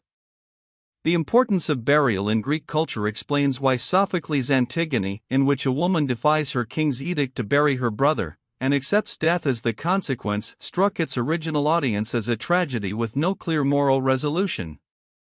Creon's authority was real. Antigone's obligation was real. The two were genuinely incompatible, and Sophocles refused to resolve the conflict in favor of either. That refusal to simplify is what made the play tragic, and what has made it permanent. Alexander the Great's campaign of conquest covered approximately 34,000 kilometers in 11 years, from Macedonia to Egypt to Persia to the borders of India, and the logistical achievement that sustained it was as remarkable as the military achievement that has overshadowed it. An army of 40 to 60,000 soldiers and a roughly equal number of camp followers, servants, merchants, craftsmen, family members required approximately 500 tons of food and water daily. Alexander's logistics staff calculated supply requirements with a precision that ancient sources do not fully preserve but that modern military historians have partially reconstructed: grain requisitioned from cities along the route, cattle collected as mobile food supply, water sources identified in advance by scouts, garrisons established to protect supply lines. The army moved faster than most ancient forces of comparable size because Alexander deliberately kept the camp followers to the minimum compatible with function and refused to allow the accumulation of unnecessary baggage. When he burned the Persian royal baggage at Persepolis, he was not performing a symbolic gesture alone, he was eliminating the supply train that would have slowed subsequent movement. The campaign ended not because the Persian Empire resisted, it had largely ceased to resist by 327 BC, but because the Macedonian soldiers refused, on the banks of the Bias River in India, to go further. They had been marching for 8 years. They wanted to go home. Alexander, who had no home left that contained what he was looking for, wept and turned back. The Stoic philosophy, founded in Athens around 300 BC by Zeno of Citium, became the most widely adopted philosophical system in the Hellenistic and Roman world and continues, in its modern revivals, to be one of the most practically influential philosophical traditions in Western history. Zeno himself was a Phoenician merchant from Cyprus who arrived in Athens after a shipwreck, found himself in a bookshop reading Xenophon's account of Socrates, asked the bookseller where he could find such a man, and was directed to the cynic philosopher Crates, under whom he studied. He then developed his own philosophy and taught it in the Stoa, the painted porch of the Athenian agora, from which the school took its name. The Stoics argued that virtue alone was sufficient for happiness, that external goods including health, wealth, and reputation were preferred but not necessary, that the only things truly within our control were our own judgments and responses, and that the wise person achieved freedom by relinquishing attachment to everything external. This framework, summarized most accessibly in the Enchiridion of Epictetus, a former slave who became one of the tradition's greatest teachers, has proven remarkably durable. Marcus Aurelius wrote his Meditations in the Stoic tradition. The cognitive behavioral therapy developed in the 20th century by Albert Ellis was explicitly derived from Stoic principles. The philosophy founded on an Athenian porch by a shipwrecked Phoenician merchant is currently being prescribed by therapists in every city in the developed world. The ancient Greek world maintained a complex and largely stable system of interstate relations that included, well before the Roman period, concepts of international law, diplomatic immunity, and arbitration of disputes between states. The theoriae, sacred delegations sent between city-states to attend each other's festivals, were protected by religious sanction. Heralds and ambassadors were theoretically inviolable. Disputes between cities were sometimes submitted to a third city for arbitration rather than resolved by force. The Amphictyonic League, a religious association of Greek city-states centered on the sanctuary of Delphi, maintained a set of rules governing warfare between member states, prohibiting the complete destruction of member cities and the cutting of water supplies during sieges. These rules were violated regularly, as rules generally are. But their existence, and the genuine outrage that violations generated, suggests that the Greek world had developed a concept of legitimate and illegitimate conduct in war that prefigured, in rough outline, the laws of war that modern international law continues to struggle to enforce. The Greeks did not always behave according to these standards. No one does. What matters is that they developed standards at all, that in a world of perpetual interstate violence, a framework emerged that named some violence as normal and other violence as prohibited, and made the distinction publicly available for judgment and appeal. The Peloponnesian League, Sparta's alliance system in the classical period, and the Delian League, Athens's alliance system in the same period, were, in their mature forms, two entirely different political animals that their names obscure. The Peloponnesian League was a voluntary alliance of Greek city-states bound by treaty to follow Spartan military leadership in war, while maintaining complete internal political autonomy.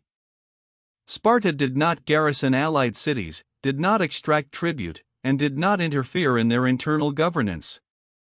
The Delian League, founded in 478 BC as a voluntary alliance of Greek city-states to continue the war against Persia, was transformed by Athens within a generation into something closer to an empire. The treasury was moved from the island of Delos to Athens in 454 BC. Tribute was extracted from allied cities that Athens now expected to contribute money rather than ships, and Athenian settlers, clerics, were installed in allied territories as a mechanism of political control.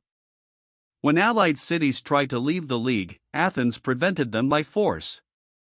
The clearest statement of what the Delian League had become was made, with extraordinary candor, by Athenian ambassadors at a conference in Sparta shortly before the Peloponnesian War. They told the assembled Greeks that empires could not be governed by moral principle, that Athens held its empire because it could, and that any other powerful city would do exactly the same. The speech has been remembered for 2,500 years because it is honest in a way that imperial powers almost never are, and because it was made by a democracy. The Hellenistic period, the era between Alexander's death in 323 BC and the Roman conquest of the last Hellenistic kingdom in 30 BC, was, in many ways, the most intellectually productive period of the ancient Greek world, and it is also the period least present in the popular imagination of ancient Greece. The kingdoms that Alexander's generals carved from his empired Ptolemaic Egypt, Seleucid Mesopotamia and Syria, Antigonid Macedonia, and the smaller kingdoms of Pergamon and others, became centers of patronage for scholarship, science, and literature of an ambition and sophistication that the classical city-states, for all their brilliance, had not consistently produced. Euclid wrote his Elements in Alexandria. Archimedes worked in Syracuse. Eratosthenes calculated the circumference of the Earth with an error of less than 2% using a stick, a well in Aswan, and geometry, and did so in Alexandria, working in the library under royal patronage. Aristarchus of Samos proposed the heliocentric model of the solar system 17 centuries before Copernicus. Hipparchus compiled the first systematic star catalogue and discovered the precession of the equinoxes.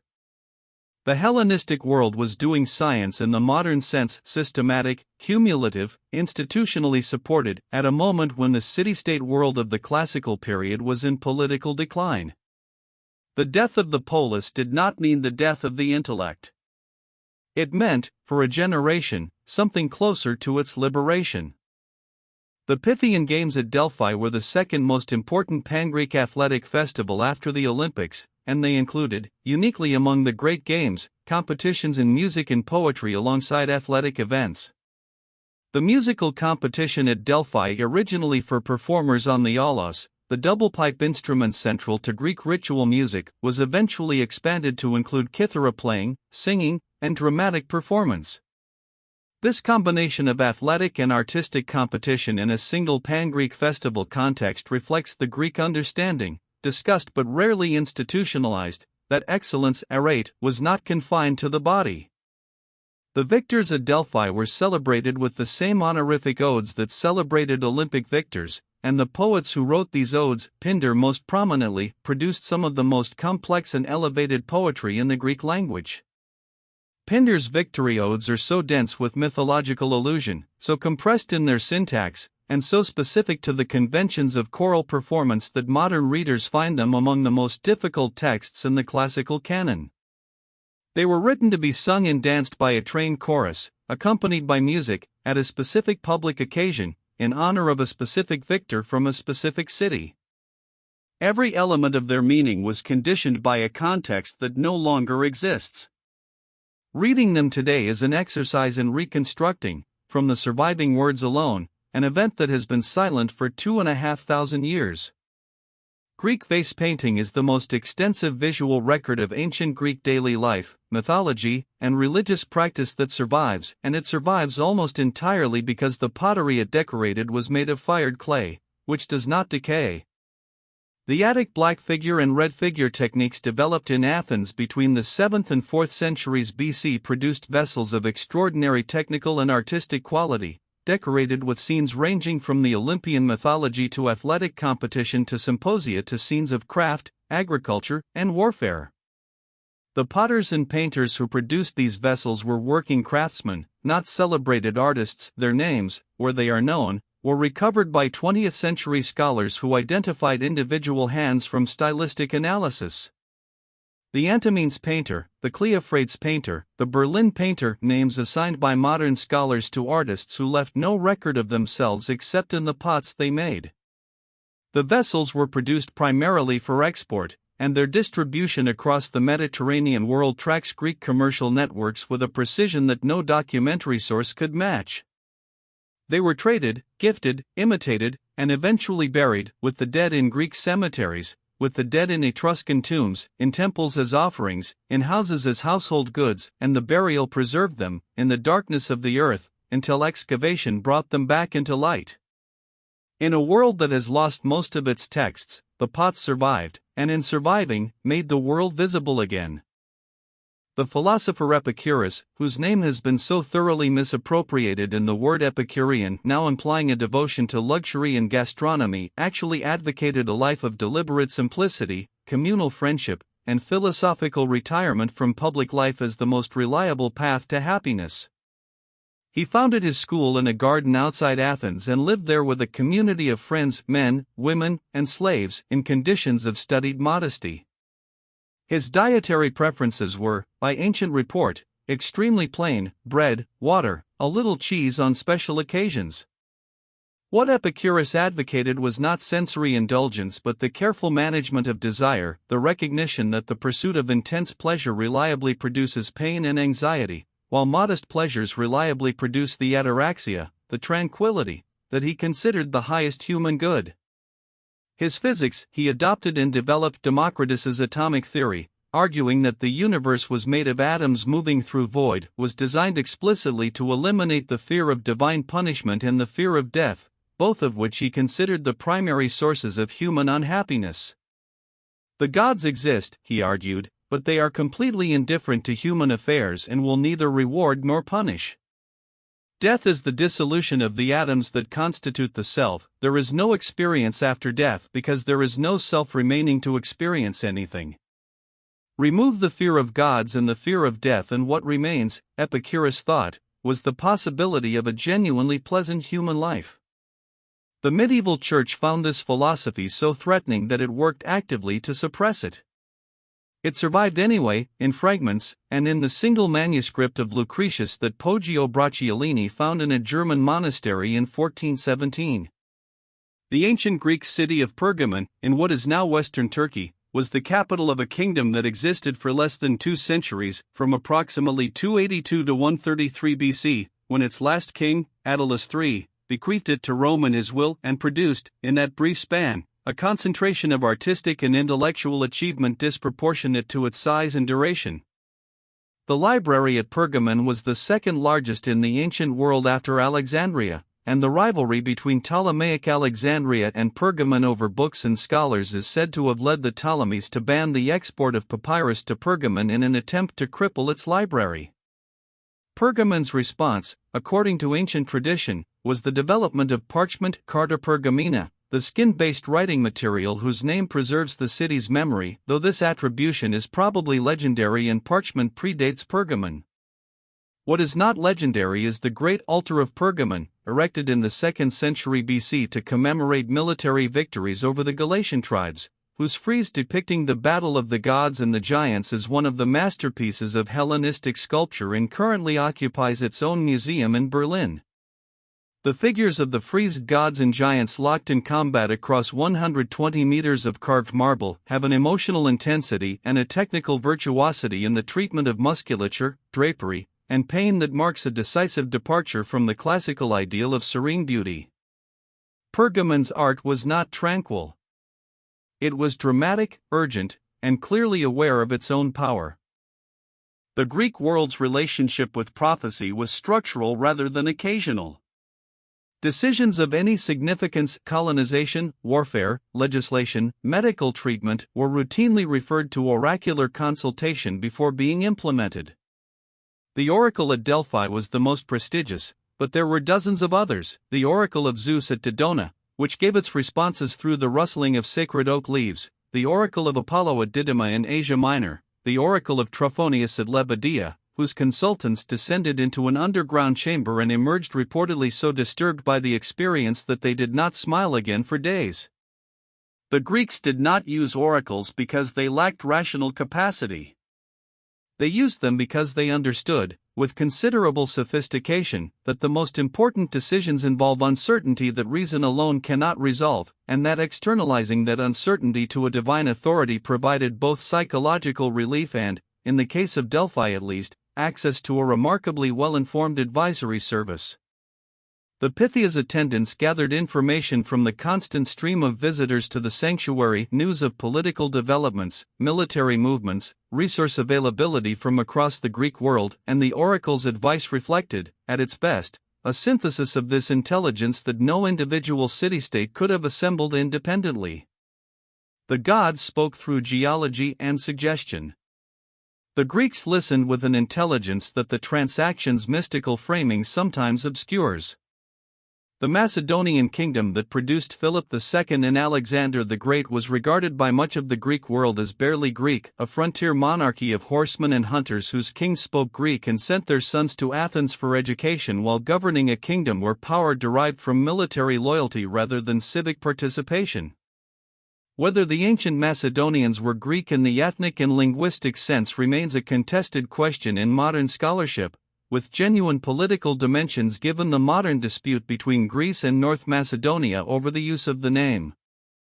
What is clear is that Philip II, who transformed Macedonia from a regional power into the dominant force in the Greek world between 359 and 336 BC, accomplished this through a combination of military innovation, diplomatic ruthlessness, and a consistent willingness to use money, marriage, and patience where other means were too costly.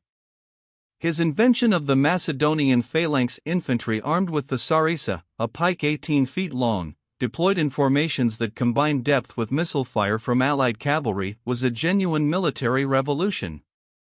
But his greatest weapon was not the sarissa.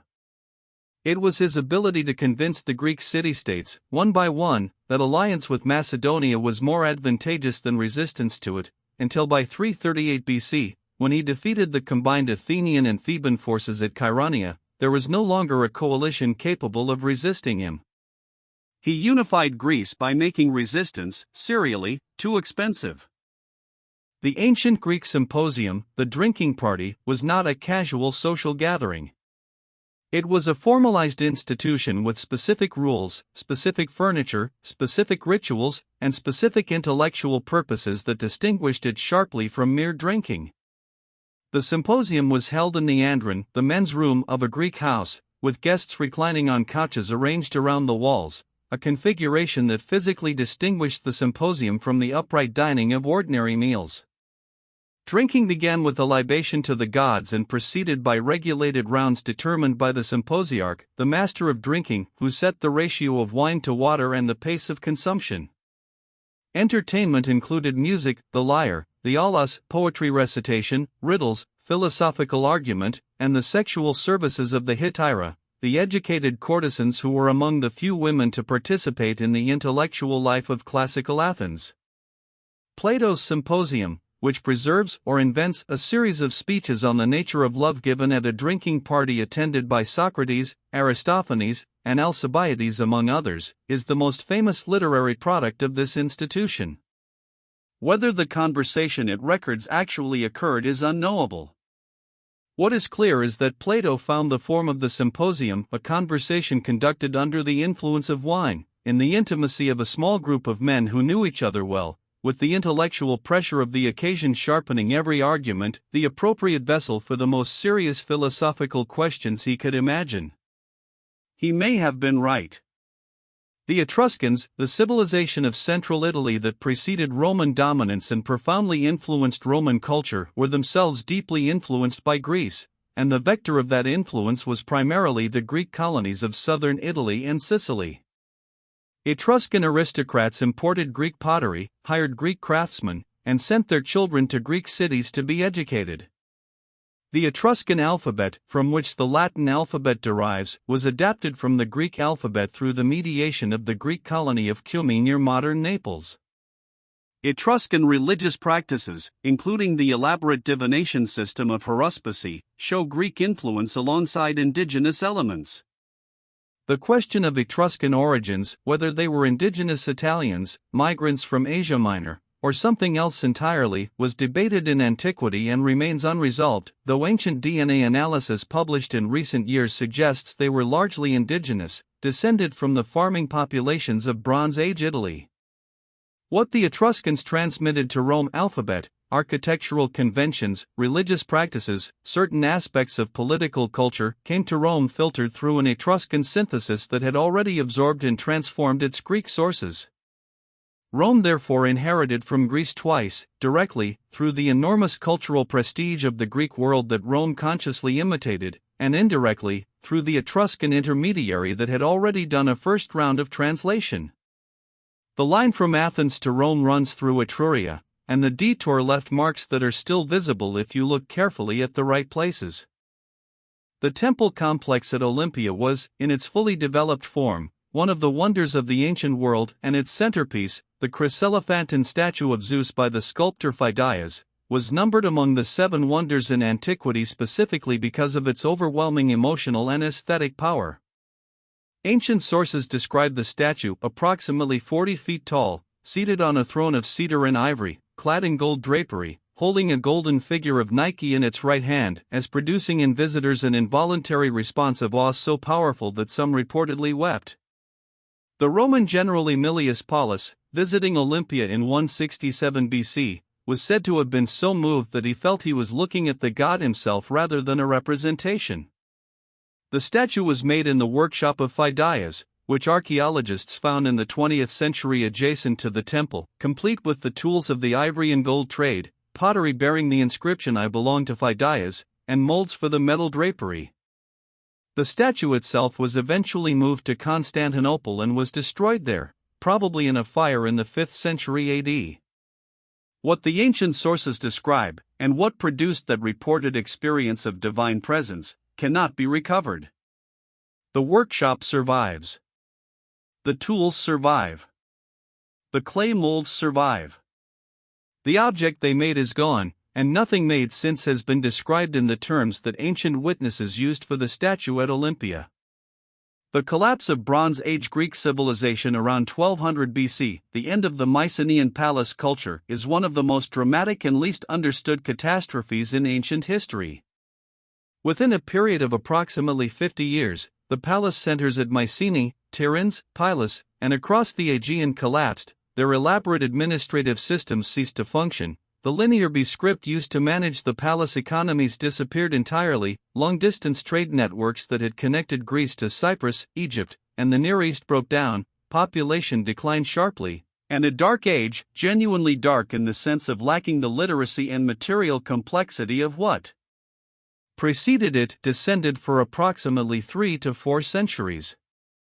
The cause or causes of this collapse have been attributed to climate change and drought, to the Sea Peoples, a mysterious coalition of maritime raiders recorded in Egyptian sources who attacked and apparently destroyed multiple Eastern Mediterranean civilizations in the same period, to internal rebellions against the palace elites, to earthquakes, and to cascading systemic failures in the interconnected Late Bronze Age economic network. Current scholarship tends toward a combination of stressors rather than a single cause. What makes the collapse particularly striking is its total nature. The Mycenaean palace culture did not decline gradually. It vanished. The societies that emerged from the Dark Age, the city-states of the classical period, had almost no institutional memory of what had preceded them. They knew of Mycenae and Troy and the great kings of the heroic age through oral tradition alone, a tradition that Homer eventually transcribed, but the actual civilization that those traditions remembered had left, by the 8th century BC, barely a trace in living memory. The ancient Greek world produced the first recorded instance of a general strike in history. In 1152 BC, if the records are accurately dated, the workers who built and maintained the royal tombs in the Valley of the Kings near Thebes in Egypt, many of whom were likely of Mediterranean origin and possibly Greek, laid down their tools and refused to work in protest of unpaid rations. They sat outside the administrative buildings and demanded payment. The strike lasted several days and was eventually resolved by the payment of the overdue supplies. This event is recorded in Egyptian administrative papyri with the matter-of-fact tone of an administrative problem solved, without any apparent awareness that what had occurred was historically unusual. The concept of organized labor refusal as a mechanism for resolving a wage dispute was apparently sufficiently normalized in the Late Bronze Age Mediterranean world to be recorded and resolved through administrative channels rather than military suppression. Whether this practice was specifically Greek in origin, or whether it represents a broader Mediterranean labor tradition, cannot be determined from the available evidence.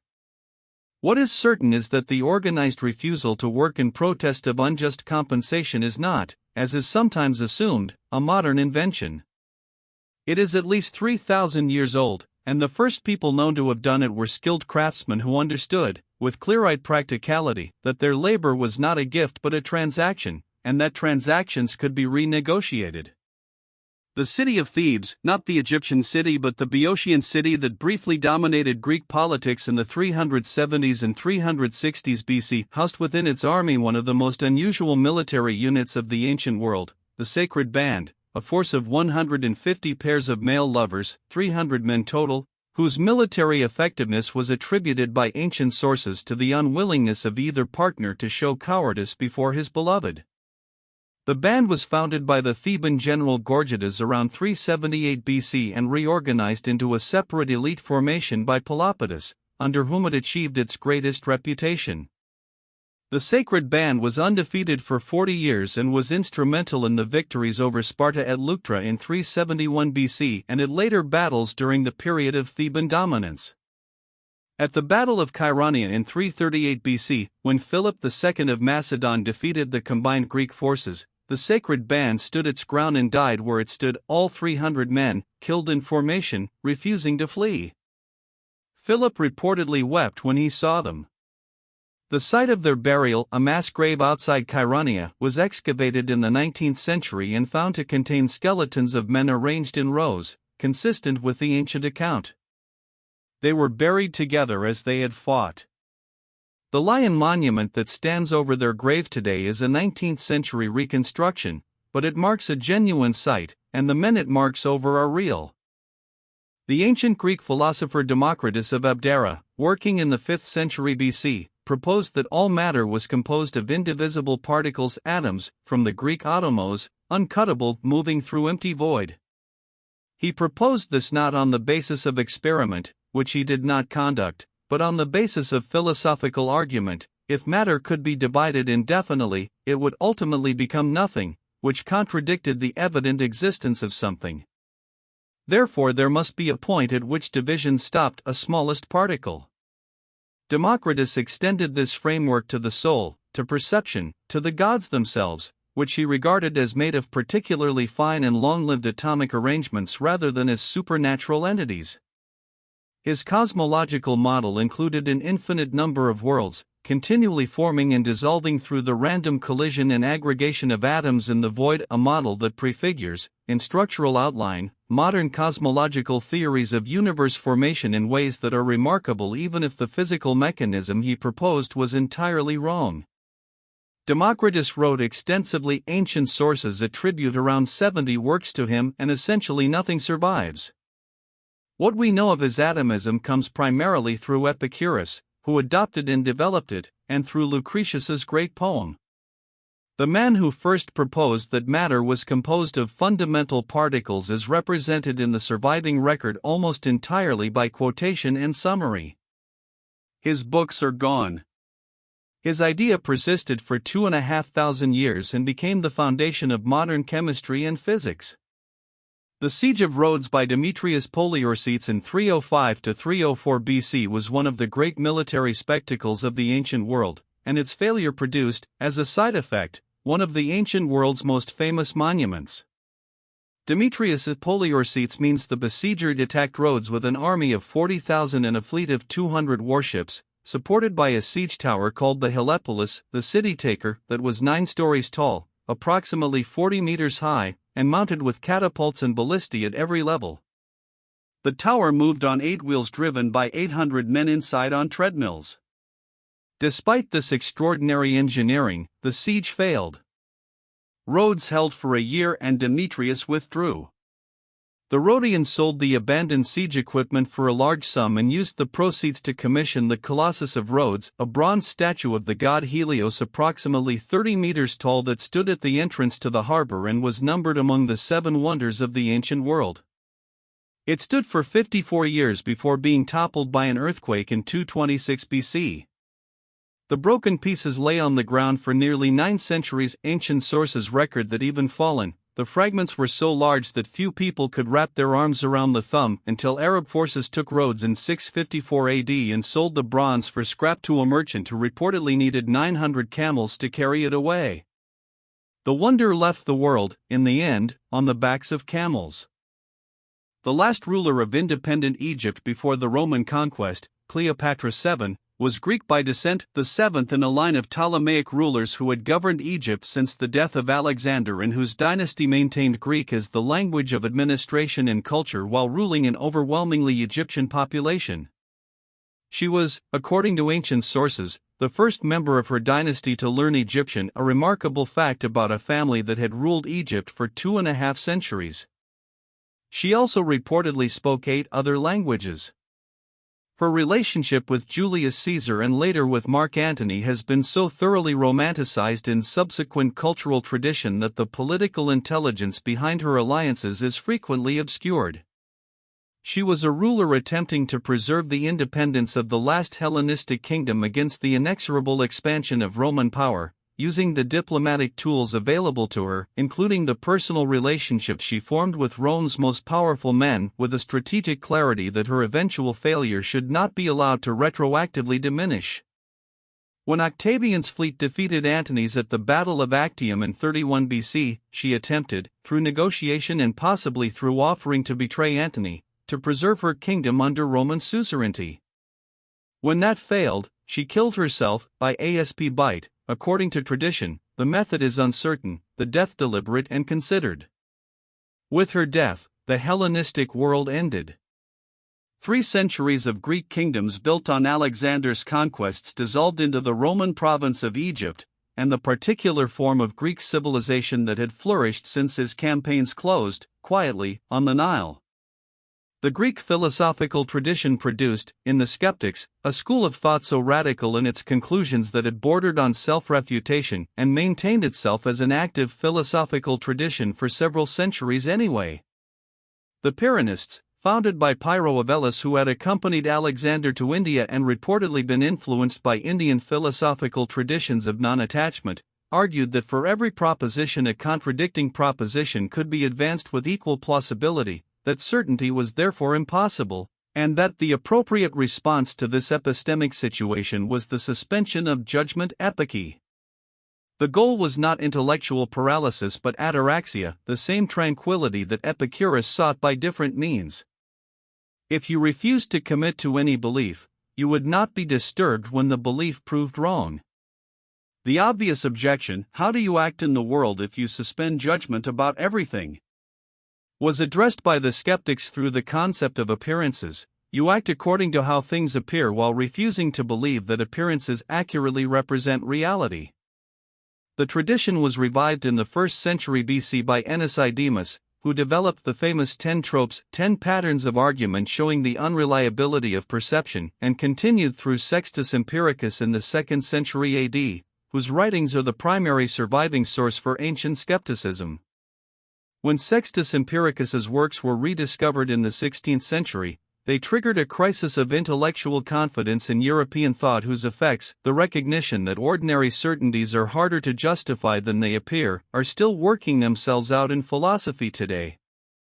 The ancient Greek world's treatment of its own history was complicated by the fact that for its most important period, the Bronze Age world of Mycenae and Troy, its only sources were oral traditions preserved in epic poetry. Homer's Iliad and Odyssey were not regarded by ancient Greeks as historical documents in the way that Thucydides was a historical document. They were understood as mythos stories that preserved essential truths about human nature, divine behavior, and the heroic past in a form that transcended literal accuracy.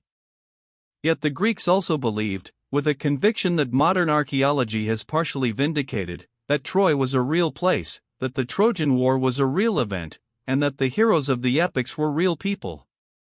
The German businessman Heinrich Schliemann, driven by a conviction formed in childhood that Homer described real places, excavated Hisarlik in northwestern Turkey in the 1870s and found the ruins of multiple superimposed cities, one of which, Troy VIA, is now the most widely accepted candidate for the Troy of the Iliad.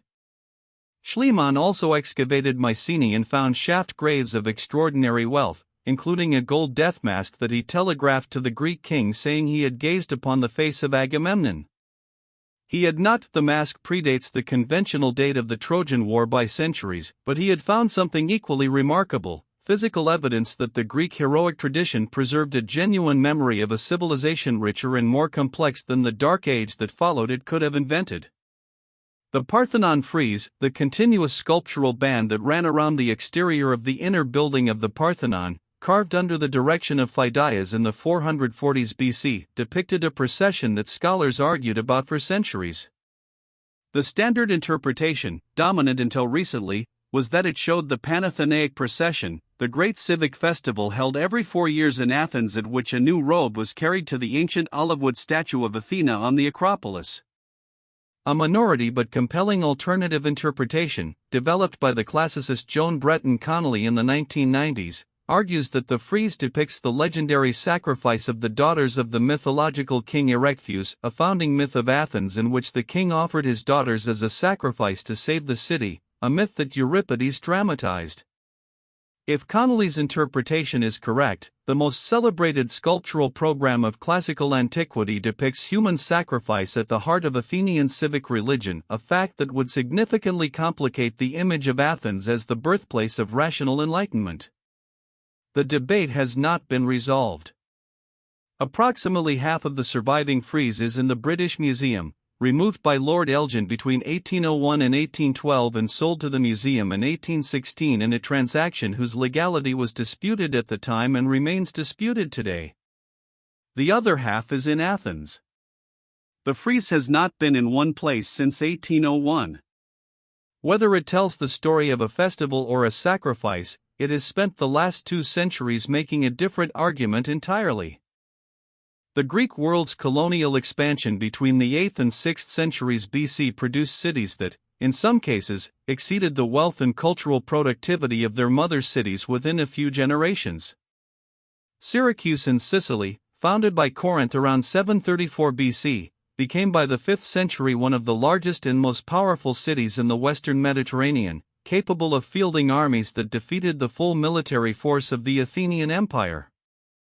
Massalia, founded by Phocea around 600 BC, became, as modern Marseille, the oldest continuously inhabited city in France. Byzantium, founded by Megara around 657 BC, became Constantinople, the capital of the Eastern Roman Empire and the cultural capital of the medieval Christian world. Neapolis, new city, founded by Cumae in the 6th century BC, is modern Naples. The colonial cities did not maintain political dependence on their mother cities. They were independent from the beginning, connected by kinship, religion, and trade rather than government. What they carried with them was the cultural template of the Greek polis, the physical form, the legal institutions, the religious calendar, the literary and artistic traditions, and they replanted it on coastlines from Spain to the Black Sea with a consistency that spread Greek civilization further than any military conquest could have done. Alexander's later conquests spread Greek culture by force. The colonial movement had already demonstrated that Greek culture could spread by choice, by migration, by the simple willingness of groups of people to carry their way of life to a new shore and begin again. The death of Socrates produced, in the generation that followed it, a remarkable proliferation of philosophical schools founded by his students and associates, the Cynics under Antisthenes, the Megarian school under Euclid of Megara, the Chaeroneic school under Aristippus, and of course the Academy under Plato, each claiming to be the true inheritor of Socratic philosophy while arriving at conclusions so different from each other that the coherence of the inheritance is difficult to see. Antisthenes concluded from Socrates that virtue was sufficient for happiness and that conventional goods were worthless, the foundation of cynicism. Aristippus concluded that pleasure was the highest good, the foundation of hedonism. Plato concluded that reality was a realm of eternal forms accessible only to the philosopher's intellect. Each of these positions can find support in the Socratic dialogues that Plato wrote, which may explain either why Socrates was so influential or why Plato was so careful in representing him. The historical Socrates, what he actually believed, as distinct from what Plato, Xenophon, and Aristophanes each, very differently, reported, is one of the permanently irresolvable questions of intellectual history. He wrote, "Nothing. Everything we know about him comes from people who disagreed profoundly about what he stood for." The man who asked questions instead of providing answers has been providing philosophers with questions ever since. The Acropolis of Athens, the sacred rock at the center of the city, topped by the Parthenon and the Erechtheion and the Propylaea gateway, was not always a religious site. In its earliest phase it was a Mycenaean citadel, a palace and fortification of the type common to the Bronze Age Greek world, its remains detectable in the foundations that later builders incorporated into their work and in the Cyclopean walls whose lower courses are still visible on the north side of the rock. When the Mycenaean palace culture collapsed, the Acropolis lost its administrative function and retained or acquired its religious one. The olive tree that Athena was believed to have caused to spring from the rock as her gift to the city grew, according to tradition, from a spot on the north side of the Erechtheion that is still marked today. The ancient wooden image of Athena Polias, the city protector that was the true cultic focus of Athenian religion, more important in some ways than the gold and ivory statue in the Parthenon, was housed in the Erechtheion and was carried down from the Acropolis during the Persian invasion of 480 BC, evacuated with the Athenian population to the island of Salamis.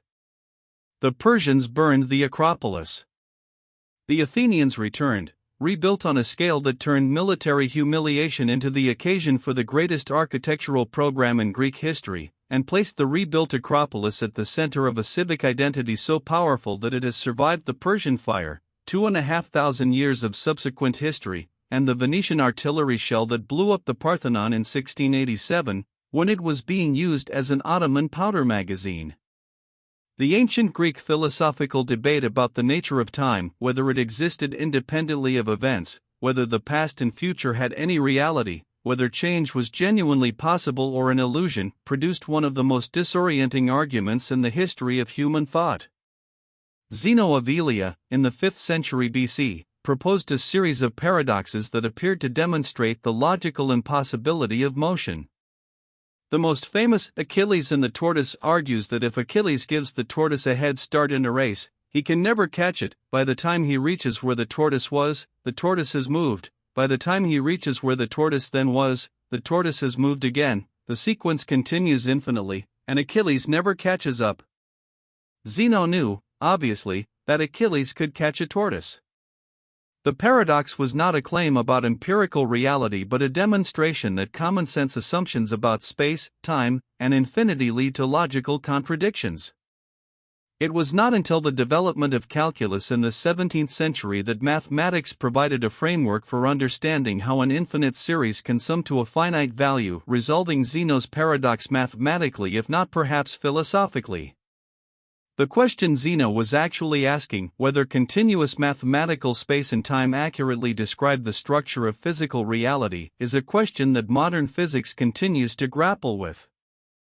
The paradoxes of a Greek philosopher working with no mathematical tools beyond basic geometry continue to point at genuine problems in the foundations of physics 2,500 years after they were proposed. The Greek city of Corinth was destroyed by the Roman general Lucius Mummius in 146 BC, the same year that Scipio Aemilianus destroyed Carthage, in an act of deliberate cultural annihilation that shocked even Rome's allies. The male population was killed, the women and children sold into slavery, the city demolished and its site declared cursed and forbidden to settlement. Ancient sources record that the art treasures of Corinth, one of the wealthiest cities in the Greek world, were loaded onto ships for transport to Rome, with Mummius reportedly warning the shipping contractors that if any of the artworks were damaged in transit they would be required to replace them with works of equivalent quality, a remark that ancient sources recorded as evidence of spectacular Philistinism. The site of Corinth was resettled as a Roman colony by Julius Caesar a century later, and the new city eventually became one of the most important in the Roman world. But the century-long gap between destruction and refoundation is unique in the ancient record. No other major city in the Mediterranean world was left deliberately uninhabited for so long, and the deliberateness of the interval makes Mummius's act look less like the collateral damage of war than a statement. Whatever Corinth had been, Rome decided in 146 BC that it would not be permitted to simply continue. The island of Delos, in the center of the Cyclades, was considered the birthplace of Apollo and Artemis and was therefore one of the most sacred sites in the Greek world. No one was permitted to be born or to die on the island. Anyone approaching death was transported to the neighboring island of Chaeronea, and pregnant women who could not be moved in time faced the same transportation, however imminent the birth. The sanctity of Delos coexisted, during the Hellenistic period, with its role as the largest slave market in the Mediterranean world, capable of processing 10,000 slaves per day according to ancient sources. The juxtaposition, a sacred island, the birthplace of gods, the site of the most important religious festival in the Cyclades, operating simultaneously as the hub of the ancient slave trade, is one of those historical facts that resists easy moral framing. The Greeks apparently saw no contradiction. The sacred and the commercial occupied the same ground without cancelling each other. Delos was abandoned following a devastating raid by forces loyal to Mithridates of Pontus in 88 BC, which killed or enslaved most of its population, and was never resettled as a significant urban center. The island today is uninhabited and has no permanent residents. The rule against dying there still holds, technically, since there is no one to die. The temples and the market stalls and the houses of the merchants stand in the Aegean light, preserved by abandonment, visited by ferries from Mykonos. The Greek mathematician Euclid, working in Alexandria around 300 BC, produced a work, The Elements, that was used as a mathematics textbook in schools and universities across the Western world for more than 2,000 years. It was translated into Arabic in the 9th century, into Latin in the 12th, and was one of the first mathematical works printed after the invention of the printing press. Abraham Lincoln reportedly taught himself logic by reading The Elements by firelight in his frontier cabin. The Elements' achievement was not primarily the mathematical results it contained, many of which were known before Euclid. It was the method, the systematic derivation of geometric truths from a small set of explicitly stated axioms through rigorous logical proof. This method, take your assumptions, state them clearly, and derive everything else from them step by step, became the model for mathematical reasoning that is still in use today, and its influence extended far beyond mathematics. Spinoza wrote his Ethics in the Euclidean form of axioms and propositions. Newton's Principia adopted Euclidean structure. The legal and philosophical traditions of argument from first principles are, in a real sense, Euclidean inheritances. The 5 postulates with which Euclid opens The Elements, including the parallel postulate, which states that through a point not on a line, exactly one line can be drawn parallel to the original, seem so obvious that mathematicians spent 2,000 years trying to prove them from even simpler assumptions, and when they finally accepted that the parallel postulate could not be proved but could be changed, the result was non-Euclidean geometry and the mathematical framework for Einstein's general relativity. The ancient Greeks developed the concept of autopsy, literally, seeing for oneself, as a criterion of historical knowledge more than 2 millennia before it entered medical practice as a forensic technique. Thucydides explicitly privileges eyewitness testimony over hearsay, distinguishes what he saw himself from what he was told, and instructs his readers to evaluate his account partly on the basis of his direct participation in the events he describes. Herodotus makes similar claims to autopsy while also recording things he clearly did not witness and sometimes could not have. The concept that direct sensory experience is epistemically superior to testimony, that seeing is knowing in a way that hearing is not, is Greek in its systematic philosophical articulation, connected to the broader Greek project of grounding knowledge in nature and reason rather than in tradition and authority. The medical autopsy, the examination of a dead body to determine cause of death, was practiced in Alexandria under the Ptolemies, where the prohibition on human dissection that constrained Greek medicine in other periods was temporarily relaxed, allowing Herophilus and Erasistratus to conduct systematic anatomical investigations on human cadavers. Herophilus distinguished arteries from veins, described the structure of the brain with considerable accuracy, and identified the nervous system as the medium of sensation and motor control, discoveries that would not be significantly improved upon for 15 centuries. Both the historical and the medical concepts of autopsy reflect the same Greek epistemological commitment, that truth is found in direct engagement with the actual thing, not in what others have said about it. The political concept of ostracism, from the Greek ostracon, the pottery shard used as a ballot, was developed in Athens in the early 5th century BC as a mechanism for removing dangerously powerful individuals from the city without charging them with any crime. Once a year, the Athenian assembly could vote to hold an ostracism. If more than 6,000 citizens participated, the individual receiving the most votes was exiled for 10 years, retaining his property and citizenship rights, able to return after the period without any stigma of guilt. The genius of the institution was precisely that it required no accusation, no trial, no evidence, and no charge. The person being ostracized had done nothing wrong. They were being removed because they were too powerful, too influential, or too divisive for the health of the community. This extraordinary mechanism, democratic exile without due process, inflicted on the innocent for the greater good, was used against some of the most prominent Athenians of the 5th century, including Themistocles and Aristides, called the Just, who was reportedly ostracized in part because ordinary Athenians found his reputation for justice tedious. An ancient source records that an illiterate citizen, not knowing Aristides by sight, asked him to scratch the name Aristides on his shard. When the man revealed who he was asking, and was asked what Aristides had done to him, the citizen replied, "Nothing, I just got tired of hearing him called the Just."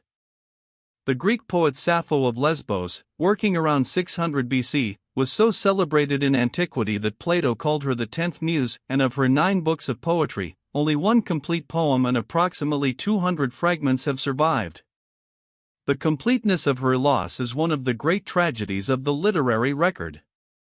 What remains is sufficient to demonstrate that her technical command of lyric meter, several meters are named after her, and her emotional range and intensity place her among the finest poets in any language. Her poetry addressed love, desire, the ache of absence, the cruelty of beauty, and the consolations of the divine with a directness and economy that 2,500 years of reading have not diminished. New fragments of her work continue to surface. In 2004, a papyrus at the University of Cologne was identified as containing previously unknown Sappho verses, the most substantial recovery of new Sappho text in a century. In 2014, another new poem, the Brothers' Poem, surfaced in a private collection, its authenticity debated and then broadly accepted. She is still being found. The 9th book of her work is still mostly missing. Each new fragment arrives as both a gift and a reminder of how much she wrote, of how completely it was lost, and of the improbable survival of the little that remains. That a poet who wrote 26 centuries ago can still be discovered, still be read for the first time, is one of the stranger comforts that antiquity offers. The ancient Greek concept of the cosmos, from the Greek kosmos, meaning order, beauty, arrangement, reflects a philosophical commitment so deep that it shaped the entire subsequent tradition of natural philosophy and science. The pre-Socratic philosophers who first used the word to describe the universe were making a claim that the universe was not chaos but order, that its apparent complexity was the product of underlying regularities that could be discovered through rational investigation. This was not an observation but a bet, a wager that the universe was the kind of thing that reason could understand. It was not obvious. It was, in the 6th and 5th centuries BC, genuinely radical. The alternatives, that the universe was the arbitrary product of divine whim, that its regularities were coincidental, that human reason was not equipped to understand its structure, were taken seriously by serious people. The Greek commitment to cosmos was a philosophical choice, not a scientific discovery, and it was the precondition for the science that followed. Modern physics and cosmology are built on this Greek bet, that there are laws, that they are discoverable, that mathematics describes them.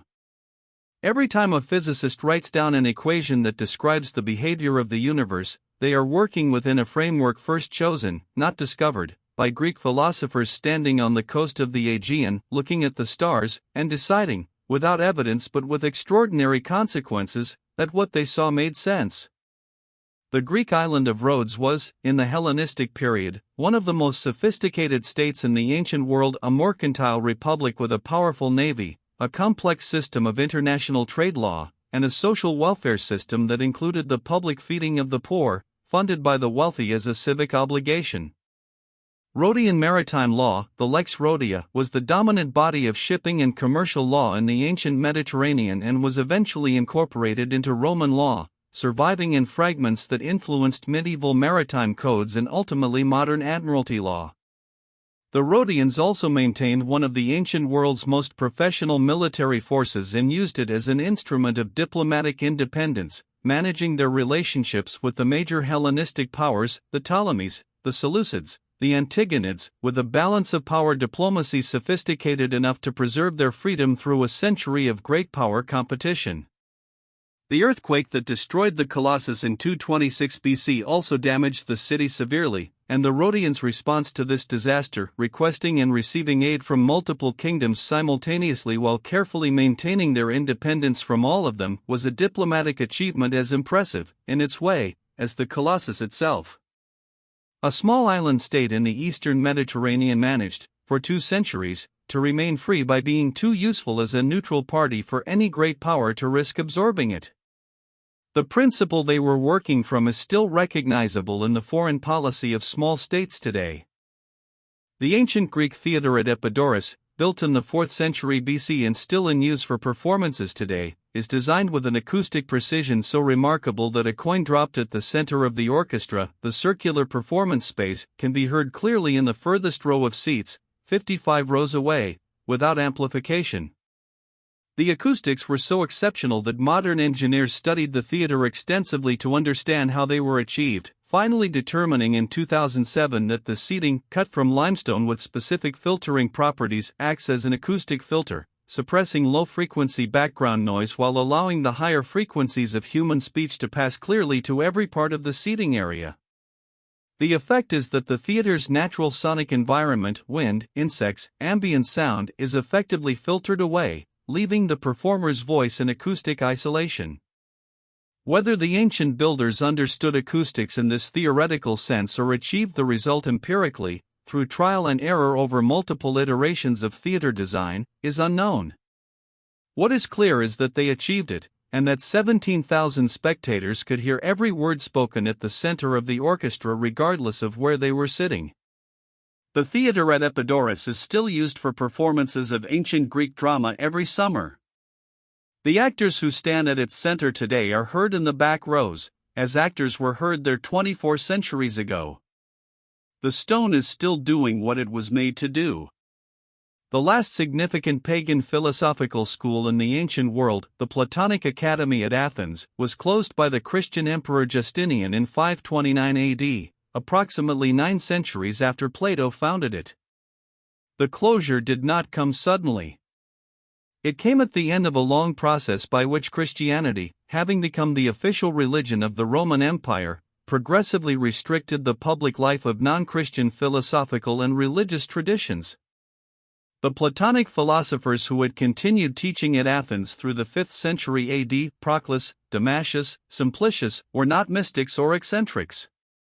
They were rigorous systematic philosophers whose commentaries on Aristotle and Plato preserved and transmitted a vast body of ancient philosophical learning and were read by Islamic philosophers in the 9th and 10th centuries and by European philosophers from the 12th century onward, their work serving as the conduit through which ancient Greek thought passed into the medieval world.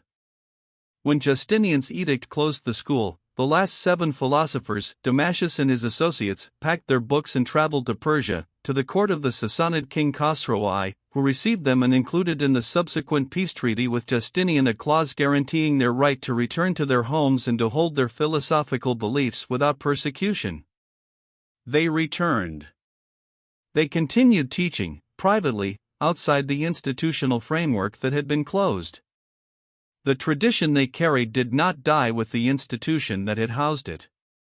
It simply changed its address. Ancient Greece did not end. It transformed. It was translated. It was argued with, misread, recovered, romanticized, corrected, and perpetually returned to by everyone who came after it, because the Greeks had the disconcerting habit of asking the questions that do not go away. What is justice? What is knowledge? How should a city be organized? What does it mean to live well? Is the universe governed by laws we can discover? What do we owe to strangers? What do we owe to the dead? These are not questions that have been answered since the Greeks asked them. They are questions that every generation has to ask again, from the beginning, in its own circumstances, because the circumstances keep changing but the questions do not. That is either the tragedy of human intellectual history or its glory, and the Greeks would have argued, with characteristic energy, about which. The marble of the Parthenon has been dissolving in acid rain for a century. The texts are fragments of fragments, copied by monks who chose what to preserve and what to let go. The music is silence. The conversations in the agora, Socrates and the young man who didn't know what justice was, Plato and the geometer arguing about forms, Aristotle dictating lecture notes in the Lyceum, are gone as completely as the people who had them, recovered only in the words that survived and the long shadow those words cast forward. And yet, open any philosophy textbook and there they are. Open any legal code and there they are. Open a physics paper and there, underneath the mathematics, is the Greek bet that the universe makes sense, still being made, still not quite proved, still productive beyond any other wager in intellectual history. The light from Greece takes a long time to arrive. But it keeps arriving. Sleep well.